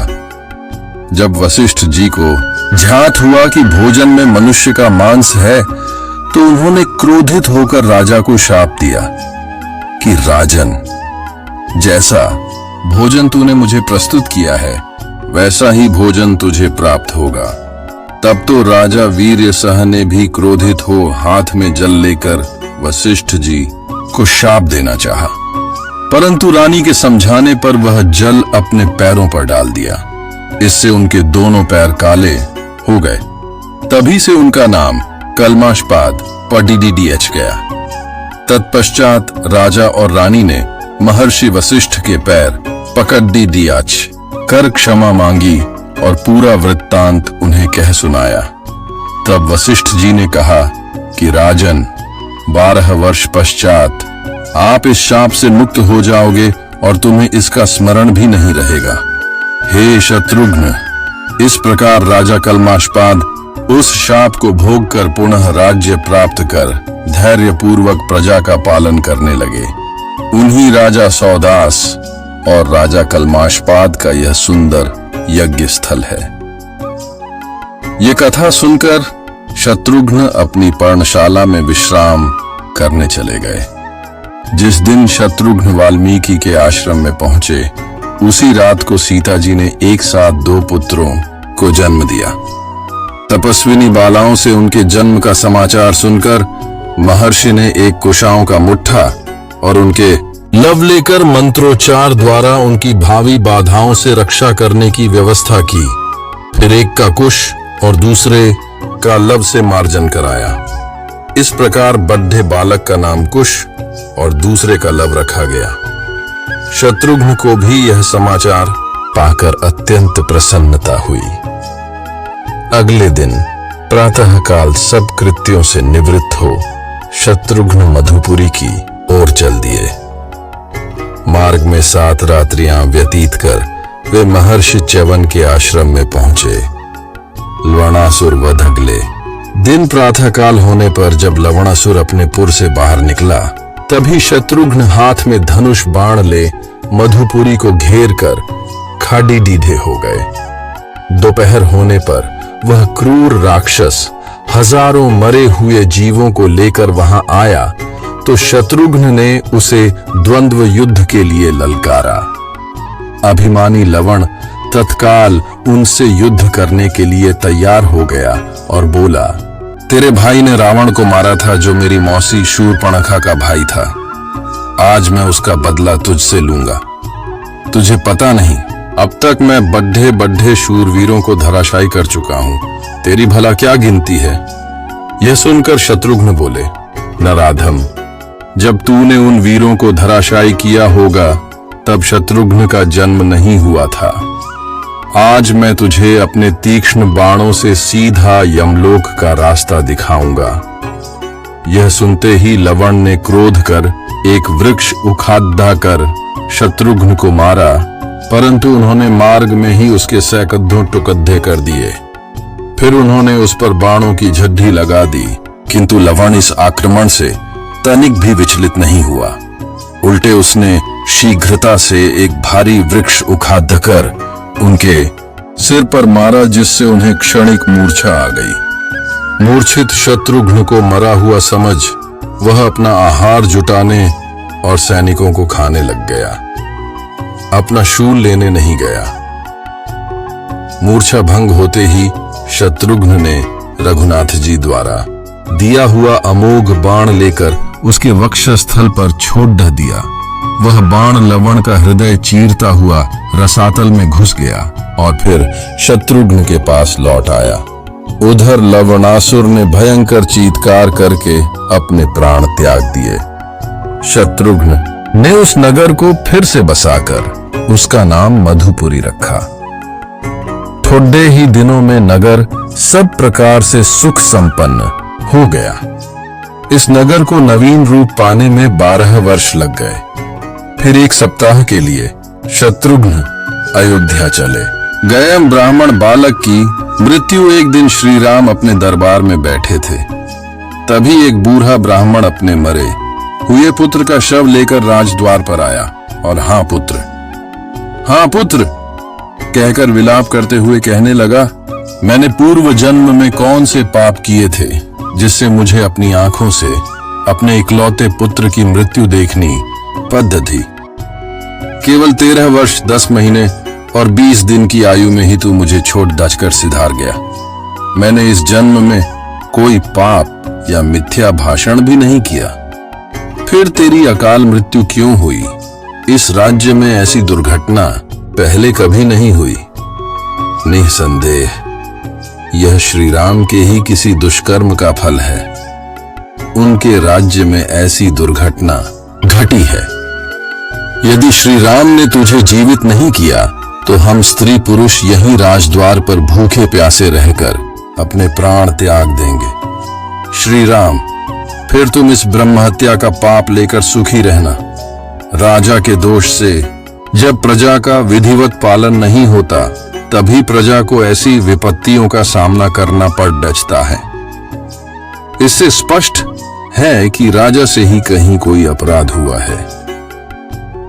इस प्रकार की बातें करता हुआ वह विलाप करने लगा।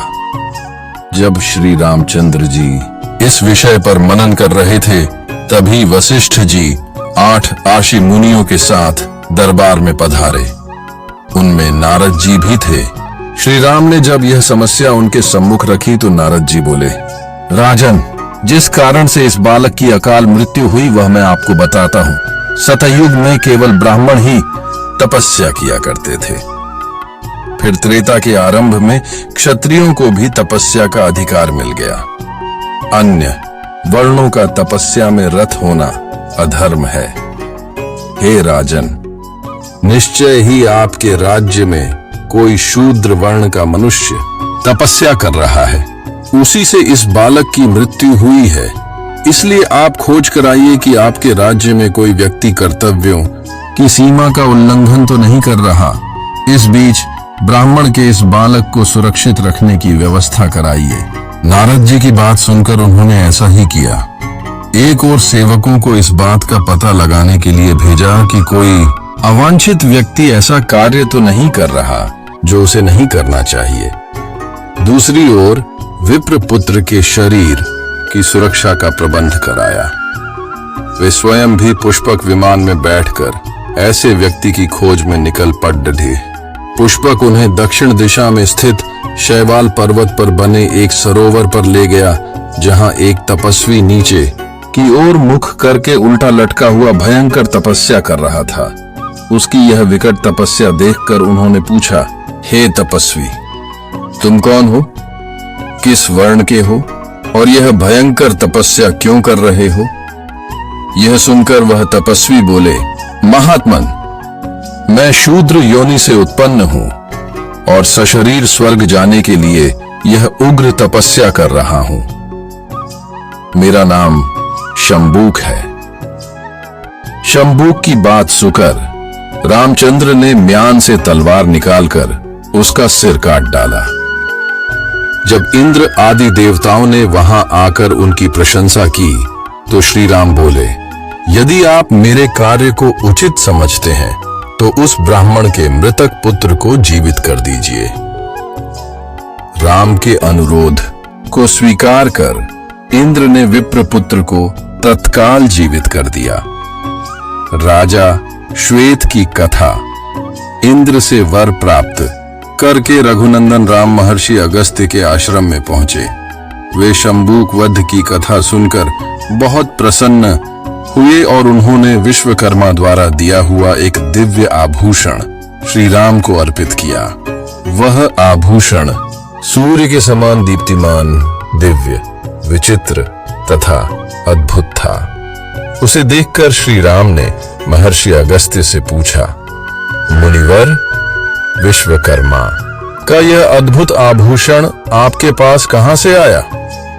जब यह आभूषण इतना विचित्र है तो इसकी कथा भी विचित्र ही होगी। यह जानने का मेरे मन में कौतूहल हो रहा है।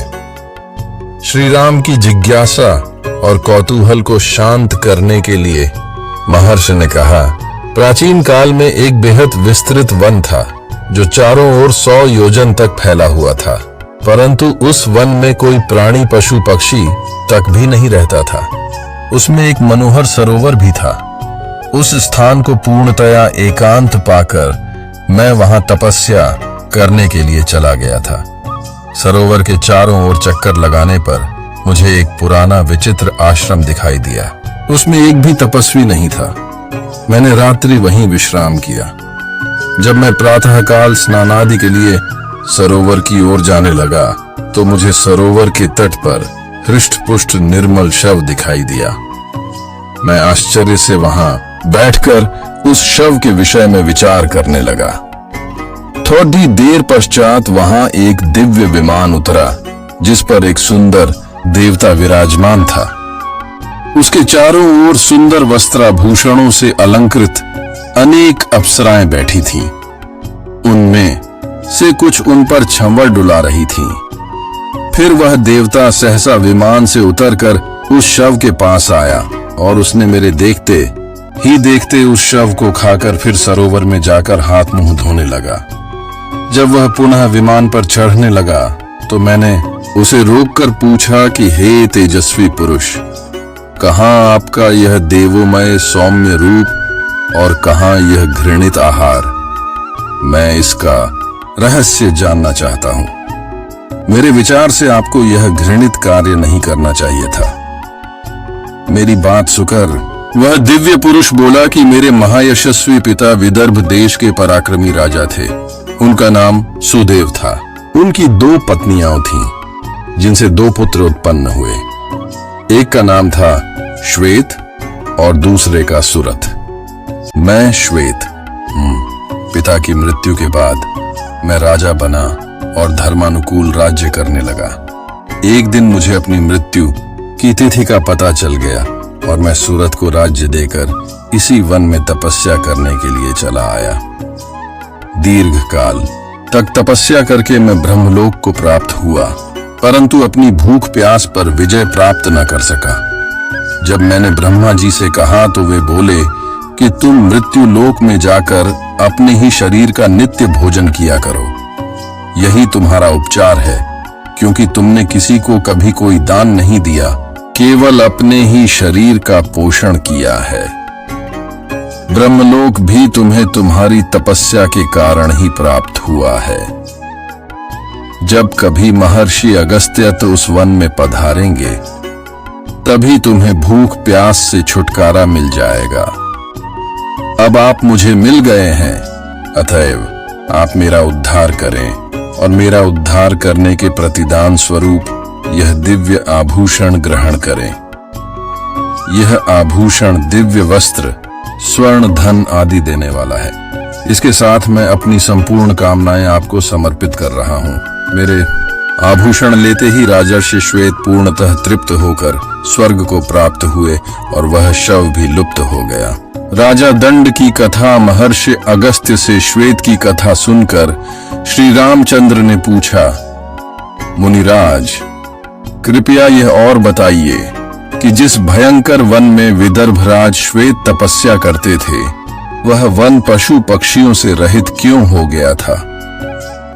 रघुनाथ जी की जिज्ञासा सुनकर महर्षि अगस्त्य ने बताया, सतयुग की बात है, जब इस पृथ्वी पर मनु के पुत्र इक्ष्वाकु राज्य करते थे। राजा इक्ष्वाकु के 100 पुत्र उत्पन्न हुए। उन पुत्रों में सबसे छोटा मूर्ख और उद्दंड था। इक्ष्वाकु समझ गए कि इस मंद बुद्धि पर कभी न कभी दंडपात अवश्य होगा, इसलिए वे उसे दंड के नाम से पुकारने लगे। जब वह बद्धा हुआ तो पिता ने उसे विंध्य और शैवल पर्वत के बीच का राज्य दे दिया। दंड ने उस स्थान का नाम मधुमंत रखा और शुक्राचार्य को अपना पुरोहित बनाया। एक दिन राजा दंड भ्रमण करता हुआ शुक्राचार्य के आश्रम की ओर जा निकला। वहां उसने शुक्राचार्य की अत्यंत लावण्यमयी कन्या अर्जा को देखा। वह कांपित होकर उसके साथ बलात्कार करने लगा। जब शुक्राचार्य ने अर्जा की दुर्दशा देखी तो उन्होंने शाप दिया कि दंड 7 दिन के अंदर अपने पुत्र, सेना आदि सहित नष्ट हो जाए। इंद्र ऐसी भयंकर धूल की वर्षा करेंगे जिससे उसका संपूर्ण राज्य ही नहीं, पशु पक्षी तक नष्ट हो जाएंगे।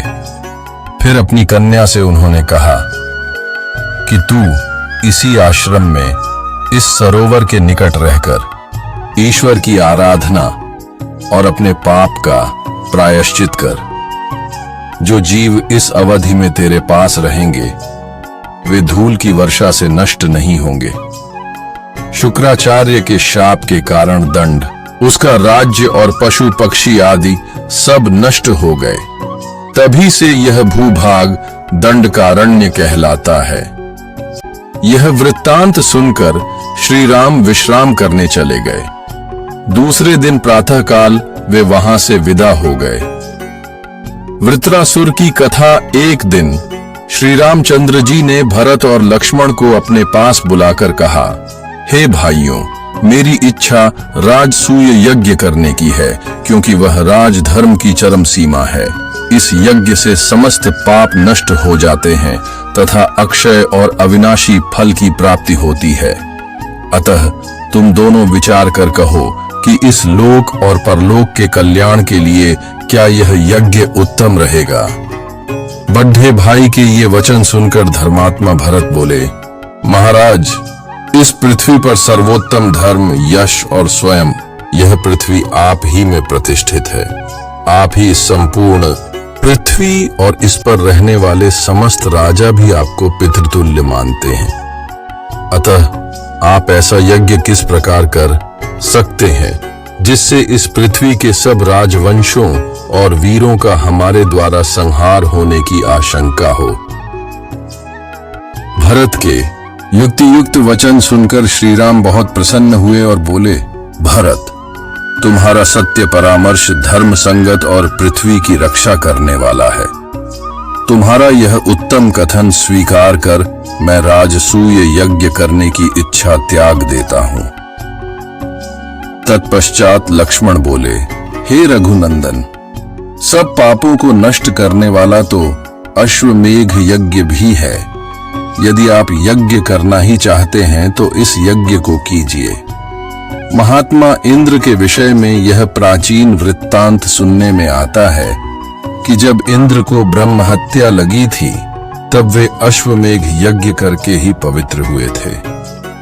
श्री राम द्वारा पूरी कथा पूछने पर लक्ष्मण बोले, प्राचीन काल में वृत्रासुर नामक असुर पृथ्वी पर पूर्ण धार्मिक निष्ठा से राज्य करता था। एक बार वह अपने ज्येष्ठ पुत्र मधुरेश्वर को राज्य भार सौंपकर कठोर तपस्या करने वन में चला गया। उसकी तपस्या से इंद्र का भी आसन हिल गया। वह भगवान विष्णु के पास जाकर बोले कि प्रभु, तपस्या के बल से वृत्रासुर ने इतनी अधिक शक्ति संचित कर ली है कि मैं अब उस पर शासन नहीं कर सकता। यदि उसने तपस्या के फलस्वरूप कुछ शक्ति और बढ़ा ली तो हम सब देवताओं को सदा उसके अधीन रहना पड़ेगा। इसलिए प्रभु, आप कृपा करके संपूर्ण लोकों को उसके आधिपत्य से बचाइए। किसी भी प्रकार उसका वध कीजिए। देवराज इंद्र की यह प्रार्थना सुनकर भगवान विष्णु बोले कि यह तो तुम जानते हो देवराज, मुझे वृत्रासुर से स्नेह है, इसीलिए मैं उसका वध नहीं कर सकता, परंतु तुम्हारी प्रार्थना भी मैं अस्वीकार नहीं कर सकता। इसलिए मैं अपने तेज को 3 भागों में इस प्रकार विभाजित कर दूंगा जिससे तुम स्वयं वृत्रासुर का वध कर सको। मेरे तेज का एक भाग तुम्हारे अंदर प्रवेश करेगा, दूसरा तुम्हारे वज्र में और तीसरा पृथ्वी में, ताकि वह वृत्रासुर के धराशायी होने पर उसका भार सहन कर सके। भगवान से यह वरदान पाकर इंद्र देवताओं सहित उस वन में गए जहां वृत्र तपस्या कर रहा था। अवसर पाकर इंद्र ने अपने शक्तिशाली वज्र वृत्रासुर के मस्तक पर दे मारा। इससे वृत्र का सिर कटकर अलग जा पड़ी डेढ़ा। सिर कटते ही इंद्र सोचने लगे, मैंने एक निरपराध व्यक्ति की हत्या करके भारी पाप किया है।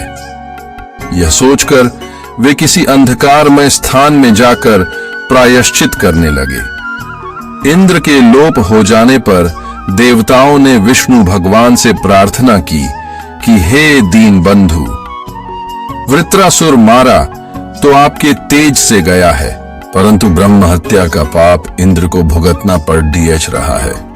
इसलिए आप उनके उद्धार का कोई उपाय बताइए। ये सुनकर विष्णु बोले कि यदि इंद्र अश्वमेघ यज्ञ करके मुझ यज्ञ पुरुष की आराधना करेंगे तो वे निष्पाप होकर देवेंद्र पद को प्राप्त कर लेंगे। इंद्र ने ऐसा ही किया और अश्वमेघ यज्ञ के प्रताप से उन्होंने ब्रह्म हत्या से मुक्ति प्राप्त की। राजा ईल की कथा जब लक्ष्मण ने अश्वमेघ यज्ञ के विशेष आग्रह किया तो श्री रामचंद्र जी अत्यंत प्रसन्न हुए और बोले, हे सौम्य, इस विषय में मैं तुम्हें राजा ईल की कथा सुनाता हूं। प्रजापति करदम के पुत्र एल वाहलीक देश के राजा थे। एक समय शिकार खेलते हुए वे उस स्थान पर जा पहुंचे जहां स्वामी कार्तिकेय का जन्म हुआ था और भगवान शंकर अपने सेवकों के साथ पार्वती का मनोरंजन करते थे। उस प्रदेश में शिव की माया से सभी प्राणी स्त्री वर्ग के हो गए थे। नर, पशु, पक्षी या मनुष्य कोई भी दृष्टिगत नहीं होता था। राजा इल ने भी सैनिकों सहित स्वयं को वहां स्त्री रूप में परिणित होते देखा। इससे भयभीत होकर वे शंकर जी के शरणागत हुए और उनसे पुरुषत्व प्रदान करने की प्रार्थना करने लगे। जब भगवान शंकर ने उनकी प्रार्थना स्वीकार नहीं की तो उन्होंने व्याकुल होकर गिद्ध गिद्धा कर उमा से प्रार्थना की। इससे प्रसन्न होकर उमा ने कहा कि मैं भगवान शंकर की केवल अर्धांगिनी हूं, इसलिए मैं तुम्हें तुम्हारे जीवन के केवल आधे काल के लिए पुरुष बना सकती हूं। बोलो, तुम अपनी आयु के पूर्वार्ध के लिए पुरुषत्व चाहते हो या उत्तरार्ध के लिए? ईल कुछ क्षण सोचकर बोले कि देवी, ऐसा कर दीजिए कि मैं एक मास पुरुष और एक मास स्त्री रहा करूं। पार्वती जी ने तथास्तु कहकर उनकी इच्छा पूरी कर दी। इस वरदान के फलस्वरूप इल प्रथम मास में त्रिभुवन सुंदरी नारी बन गए तथा ईल से इला कहलाने लगे। इल उक्त क्षेत्र से निकलकर उस सरोवर पर पहुंचे जहां सोमपुत्र बुद्ध तपस्या कर रहे थे। इला पर दृष्टि पड़ते ही बुद्ध उस पर आसक्त हो गए एवं उसके साथ रमण करने लगे। उन्होंने राजा के साथ आए स्त्री रूपी सैनिकों का वृत्तांत जानकर उन्हें किन पुरुषी किन्नरी होकर पर्वत के किनारे रहने का निर्देश दिया। उन्होंने आग्रह करके इल को 1 वर्ष के लिए वहीं रोक लिया। 1 मास पश्चात इला ने ईल के रूप में पुरुषत्व प्राप्त किया। अगले मास वे फिर नारी बन गए। इसी प्रकार यह क्रम चलता रहा और 9वें मास में इला ने पुरुरवा को जन्म दिया। अंत में ईल को इस रूप परिवर्तन से मुक्ति दिलाने के लिए बुद्ध ने महात्माओं से विचार विमर्श करके शिव जी को विशेष प्रिय लगने वाला अश्वमेघ यज्ञ कराया। इससे प्रसन्न होकर शिव जी ने राजा इल को स्थायी रूप से पौरुष प्रदान किया। श्री रामचंद्र जी बोले, हे महाबाहु, वास्तव में अश्वमेघ यज्ञ अमित प्रभाव वाला है। अश्वमेघ यज्ञ का अनुष्ठान सब भाइयों के आग्रह को मानकर रामचंद्र जी ने वशिष्ठ, वामदेव, जाबाली, कश्यप आदि ऋषियों को बुलाकर परामर्श किया। उनकी स्वीकृति मिल जाने पर वानर राज सुग्रीव को संदेश भेजा गया कि वे विशाल वानर सेना के साथ यज्ञोत्सव में भाग लेने के लिए आवे। फिर विभीषण सहित अन्य राज महाराजाओं को भी इसी प्रकार के संदेश और निमंत्रण भेजे गए। संसार भर के आर्षि महर्षियों को भी सपरिवार आमंत्रित किया गया। कुशल कलाकारों द्वारा नैमिषारण्य में गोमती तट पर विशाल एवं कलापूर्ण यज्ञ मंडप बनाने की व्यवस्था की गई। विशाल हवन सामग्री के साथ आगंतुकों के भोजन, निवास आदि के लिए बहुत बड़े पैमाने पर प्रबंध किया गया। नैमिषारण्य में दूर दूर तक बड़े बड़े बाजार लगवाए गए। सीता की सुवर्णमय प्रतिमा बनवाई गई। लक्ष्मण को एक विशाल सेना और शुभ लक्षणों से संपन्न कृष्ण वर्ण अश्व के साथ विश्व भ्रमण के लिए भेजा गया। देश देश के राजाओं ने श्री राम को अद्भुत उपहार भेंट करके अपने पूर्ण सहयोग का आश्वासन दिया। आगत याचकों को मनचाही वस्तुएं संकेत मात्र से ही दी जा रही थीं। उस यज्ञ को देखकर आर्षि मुनियों का कहना था कि ऐसा यज्ञ पहले कभी नहीं हुआ। यह यज्ञ 1 वर्ष से भी अधिक समय तक चलता रहा। इस यज्ञ में सम्मिलित होने के लिए महर्षि वाल्मीकि भी अपने शिष्यों सहित पधारे। जब उनके निवास की समुचित व्यवस्था हो गई तो उन्होंने अपने 2 शिष्यों लव और कुश को आज्ञा दी कि वे दोनों भाई नगर में सर्वत्र घूमकर रामायण काव्य का गान करें। उनसे यह भी कहा कि जब तुमसे कोई पूछे कि तुम किसके पुत्र हो तो तुम केवल इतना कहना कि हम आर्षि वाल्मीकि के शिष्य हैं। यह आदेश पाकर सीता के दोनों पुत्र रामायण का सस्वर गान करने के लिए लवकुश द्वारा रामायण गान। जब लवकुश अपने रामायण गान से पूर्ववासियों एवं आगंतुकों का मन मोहने लगे, तब एक दिन श्री राम ने उन दोनों बालकों को अपनी राजसभा में बुलाया। उस समय राजसभा में श्रेष्ठ न्यायिक, दर्शन एवं कल्पसूत्र के विद्वान, संगीत तथा छंद कला मर्मज्ञ, विभिन्न शास्त्रों के झाता, ब्रह्मवेत्ता आदि मनीषी विद्यमान थे। लवकुश को देखकर सबको ऐसा प्रतीत होता था मानो दोनों श्री राम के ही प्रतिरूप हैं। यदि इनके सिर पर जटा झूठ और शरीर पर वल्कुल न होते तो इनमें और श्री राम में कोई अंतर दिखाई न देता। दोनों भाइयों ने अपराह्न तक प्रारंभिक 20 सर्गों का गान किया और उस दिन का कार्यक्रम समाप्त किया। पाठ समाप्त होने पर श्री राम ने भरत को आदेश दिया कि दोनों भाइयों को 18,000 स्वर्ण मुद्राएं दी जाएं, किंतु लवकुश ने उसे लेने से इनकार कर दिया और कहा कि हम वनवासी हैं, हमें धन की क्या आवश्यकता है। इससे श्री राम सहित सब श्रोताओं को भारी आश्चर्य हुआ। उन्होंने पूछा, ये काव्य किसने लिखा है और इसमें कितने श्लोक हैं? ये सुनकर उन मुनि कुमारों ने बताया, महर्षि वाल्मीकि ने इस महाकाव्य की रचना की है। इसमें 24,000 श्लोक और 100 उपाख्यान है। इसमें कुल 5 सर्ग और 6 कांड है। इसके अतिरिक्त उत्तर कांड इसका 7वां कांड है। आपका चरित्र ही इस महाकाव्य का विषय है। यह सुनकर रघुनाथ जी ने यज्ञ समाप्त होने के पश्चात संपूर्ण महाकाव्य सुनने की इच्छा प्रकट की। इस काव्य कथा को सुनकर उन्हें पता चला कि कुश और लव सीता के ही सुपुत्र हैं। सीता का रसातल प्रवेश, सीता के त्याग और तपस्या का वृत्तांत सुनकर रामचंद्र जी ने अपने विशिष्ट दूत के द्वारा महर्षि वाल्मीकि के पास संदेश भिजवाया।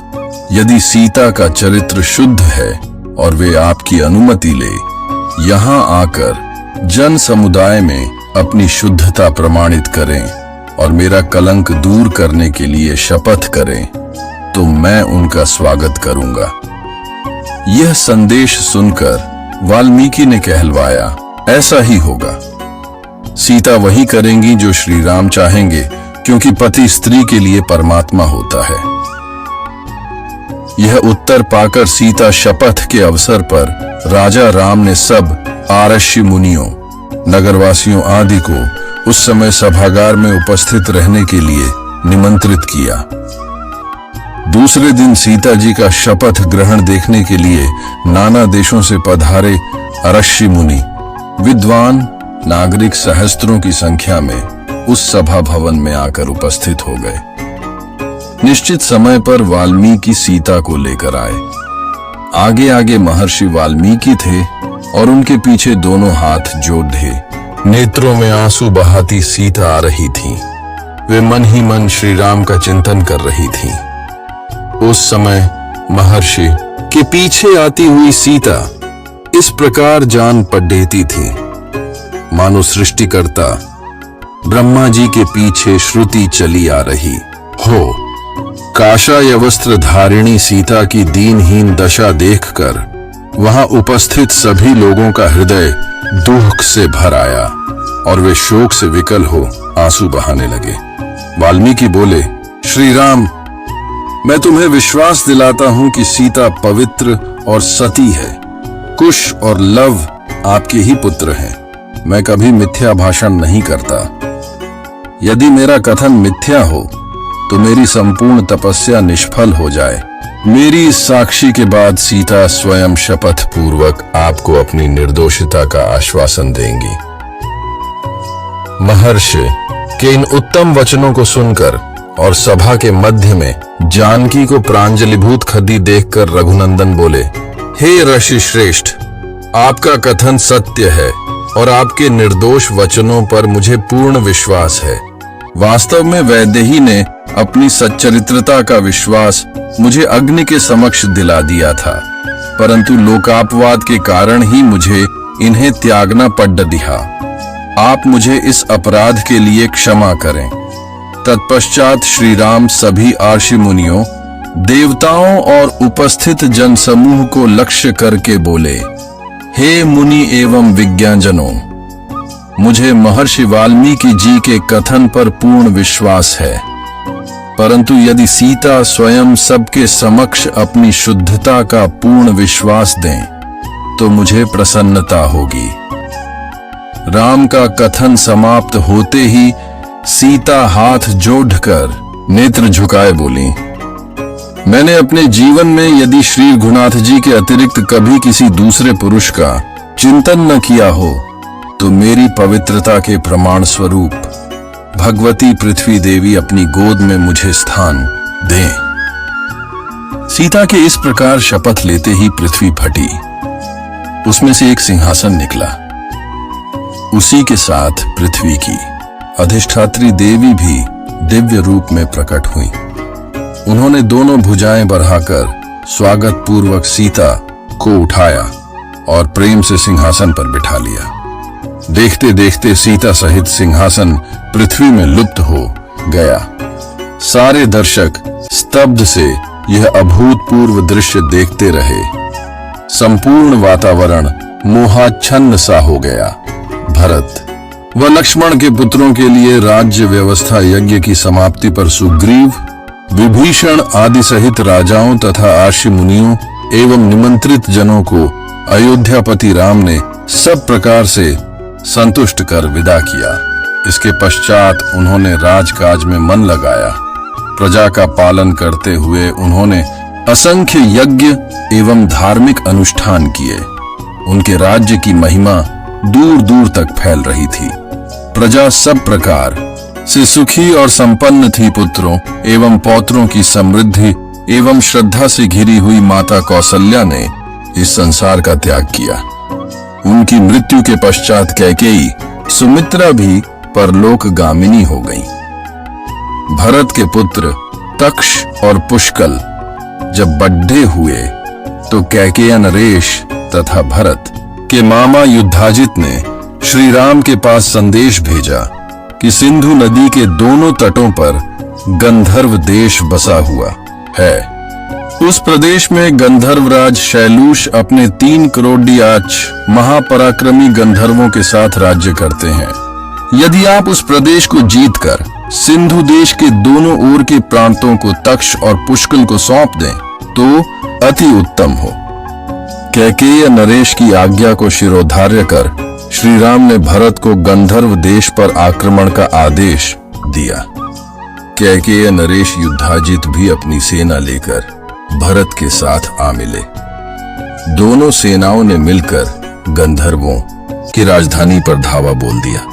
दोनों ओर की सेनाएं भयंकर गर्जन तर्जन करती हुई परस्पर युद्ध करने लगी। देखते देखते समर भूमि में रक्त की नदियां बह गईं।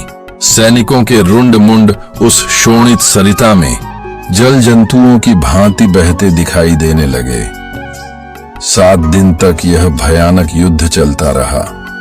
अंतिम दिन वीर भरत ने संवर्त नामक अस्त्र का प्रयोग करके गंधर्व सेना का सर्वनाश कर दिया।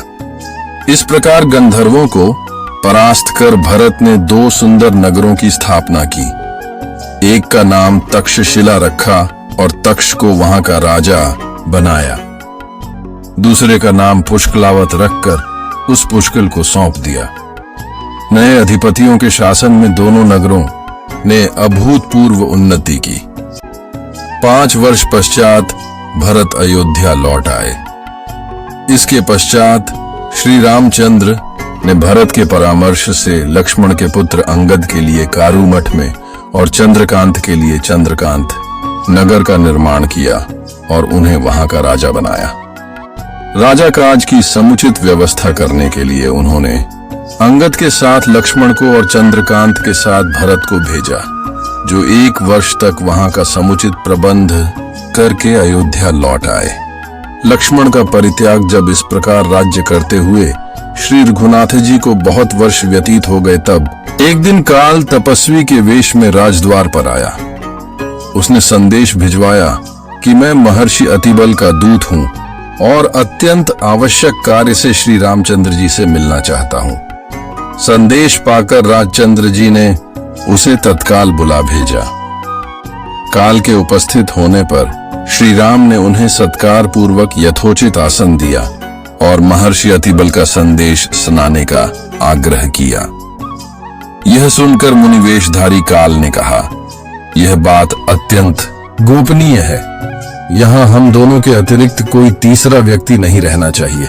मैं आपको इसी शर्त पर उनका संदेश दे सकता हूँ कि यदि बातचीत के समय कोई व्यक्ति आ जाए तो आप उसका वध कर देंगे।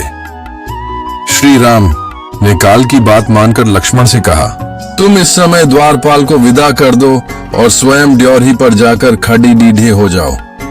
ध्यान रहे, इन मुनि के जाने तक कोई यहाँ आने न पाए।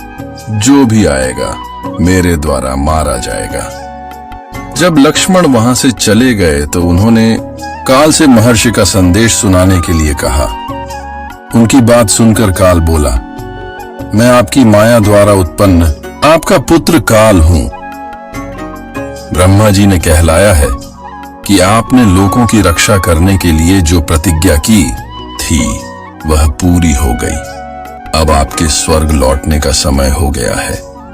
वैसे आप अब भी यहाँ रहना चाहें तो आपकी इच्छा है।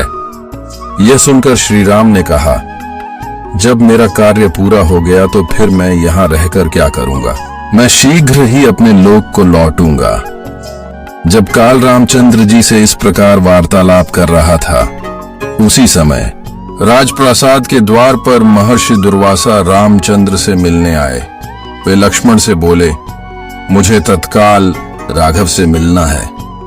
विलंब होने से मेरा काम बिगड़ जाएगा, इसीलिए तुम उन्हें तत्काल मेरे आगमन की सूचना दो। लक्ष्मण बोले, वे इस समय अत्यंत व्यस्त हैं। आप मुझे आज्ञा दीजिए, जो भी कार्य हो मैं पूरा करूंगा। यदि उन्हीं से मिलना हो तो आपको 2 घड़ी प्रतीक्षा करनी होगी। यह सुनते ही मुनि दुर्वासा का मुख क्रोध से तमतमा आया और बोले, तुम अभी जाकर राघव को मेरे आगमन की सूचना दो। यदि तुम विलंब करोगे तो मैं शाप देकर समस्त रघुकुल और अयोध्या को अभी इसी क्षण भस्म कर दूंगा। ऋषि के क्रोध युक्त वचन सुनकर लक्ष्मण सोचने लगे, चाहे मेरी मृत्यु हो जाए, रघुकुल का विनाश नहीं होना चाहिए। यह सोचकर उन्होंने रघुनाथ जी के पास जाकर दुर्वासा के आगमन का समाचार जा सुनाया। रामचंद्र जी काल को विदा कर महर्षि दुर्वासा के पास पहुंचे। उन्हें देखकर दुर्वासा आशी ने कहा, रघुनंदन, मैंने दीर्घ काल तक उपवास करके आज इसी क्षण अपना व्रत खोलने का निश्चय किया है। इसलिए तुम्हारे यहाँ जो भी भोजन तैयार हो तत्काल मंगाओ और श्रद्धा पूर्वक मुझे खिलाओ। रामचंद्र जी ने उन्हें सब प्रकार से संतुष्ट कर विदा किया। फिर वे काल की दिए गए वचन को स्मरण कर भावी भ्रातृ वियोग की आशंका से अत्यंत दुखी हुए। अग्रज को दुखी देख लक्ष्मण बोले, प्रभु, यह तो काल की गति है। आप दुखी ना हो और निश्चिंत होकर मेरा वध करके अपनी प्रतिज्ञा पूरी करें। लक्ष्मण की बात सुनकर वे और भी व्याकुल हो गए। उन्होंने गुरु वशिष्ठ तथा मंत्रियों को बुलाकर उन्हें संपूर्ण वृत्तांत सुनाया। यह सुनकर वशिष्ठ जी बोले, राघव, आप सबको शीघ्र ही यह संसार त्याग कर अपने अपने लोकों को जाना है।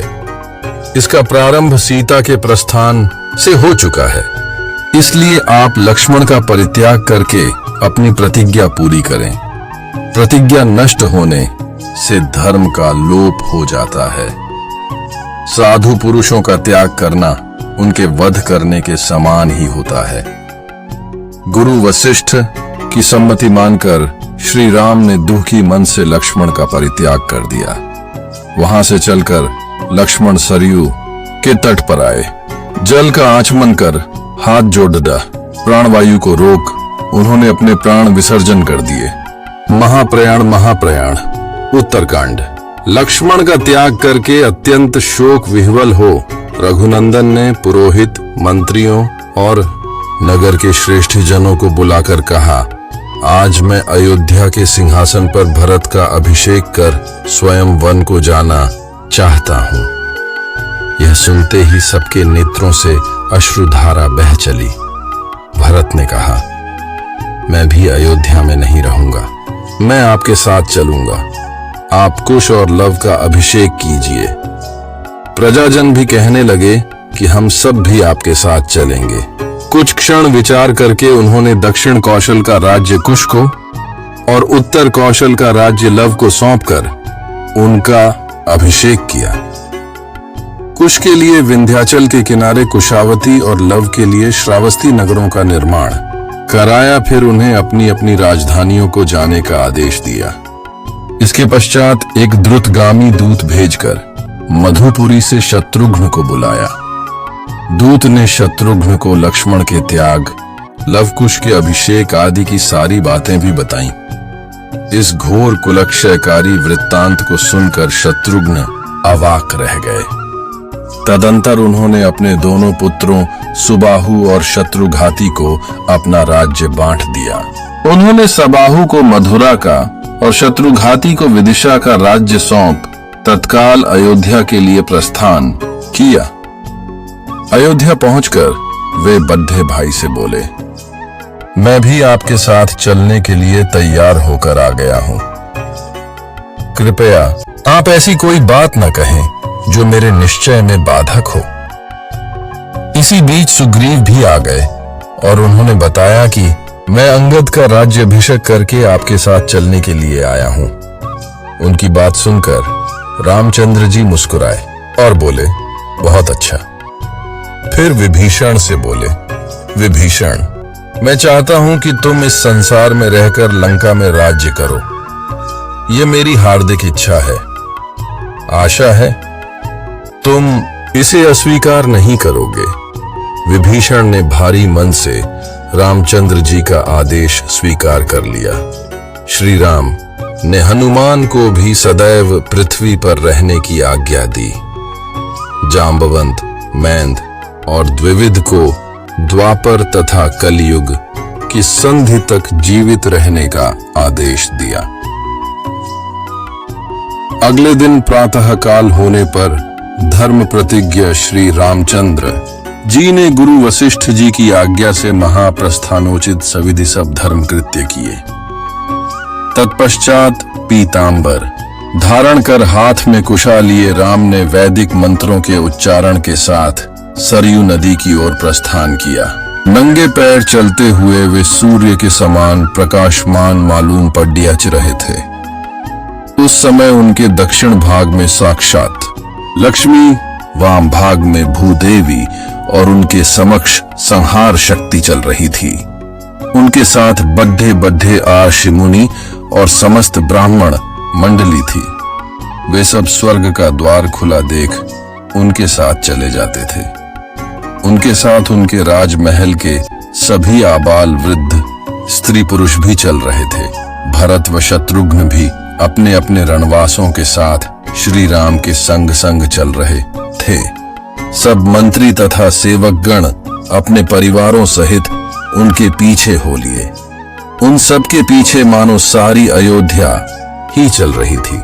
मस्त रक्ष और वानर भी किलकारियां मारते, उछलते कूदते, दौड़ते हुए चले। इस समस्त समुदाय में कोई भी दुखी अथवा उदास नहीं था, बल्कि सभी इस प्रकार प्रफुल्लित थे जैसे छोटे बच्चे मनचाहा खिलौना पाने पर प्रसन्न होते हैं। इस प्रकार चलते हुए वे सरयू नदी के पास पहुंचे। उसी समय सृष्टिकर्ता ब्रह्मा जी सब देवताओं और ऋषियों के साथ वहां आ पहुंचे। श्री राम को स्वर्ग ले जाने के लिए करोड़ों विमान भी वहां उपस्थित हुए। उस समय समस्त आकाश मंडल दिव्य तेज से दमकने लगा। शीतल मंद सुगंधित वायु बहने लगी। आकाश में गंधर्व दुंदुभियां बजाने लगे, अप्सराएं नृत्य करने लगी और देवतागण फूल बरसाने लगे। श्री रामचंद्र जी ने सभी भाइयों और साथ में आए जन समुदाय के साथ पैदल ही सरयू नदी में प्रवेश किया। तब आकाश से ब्रह्मा जी बोले, हे राघव, हे विष्णु, आपका मंगल हो। हे विष्णु रूप रघुनंदन, आप अपने भाइयों के साथ अपने स्वरूपभूत लोक में प्रवेश करें। चाहे आप चतुर्भुज विष्णु रूप धारण करें और चाहे सनातन आकाशमय अव्यक्त ब्रह्म रूप में रहें। पितामह ब्रह्मा जी की स्तुति सुनकर श्री राम वैष्णवी तेज में प्रविष्ट हो विष्णुमय हो गए। सब देवता, आर्षि मुनि, मरुदगण, इंद्र और अग्निदेव उनकी पूजा करने लगे। नाग, यक्ष, किन्नर, अप्सराएं तथा राक्षस आदि प्रसन्न हो उनकी स्तुति करने लगे। तभी विष्णु रूप श्री राम ब्रह्मा जी से बोले, हे सुव्रत, ये जितने भी जीव स्नेहवश मेरे साथ चले आए हैं, ये सब मेरे भक्त हैं। इस सब को स्वर्ग में रहने के लिए उत्तम स्थान दीजिए। ब्रह्मा जी ने उन सबको ब्रह्मलोक के समीप स्थित संतानक नामक लोक में भेज दिया। वानर और रक्ष आदि जिन जिन देवताओं के अंश से उत्पन्न हुए थे, वे सब उन्हीं में लीन हो गए। सुग्रीव ने सूर्य मंडल में प्रवेश किया। उस समय जिसने भी सरयू में डुबकी लगाई, वहीं शरीर त्याग कर परम धाम का अधिकारी हो गया। इस प्रकार वाल्मीकि रामायण समाप्त हुआ। आगे लेकर आ रहे हैं रामचरितमानस रामायण अगले दिन।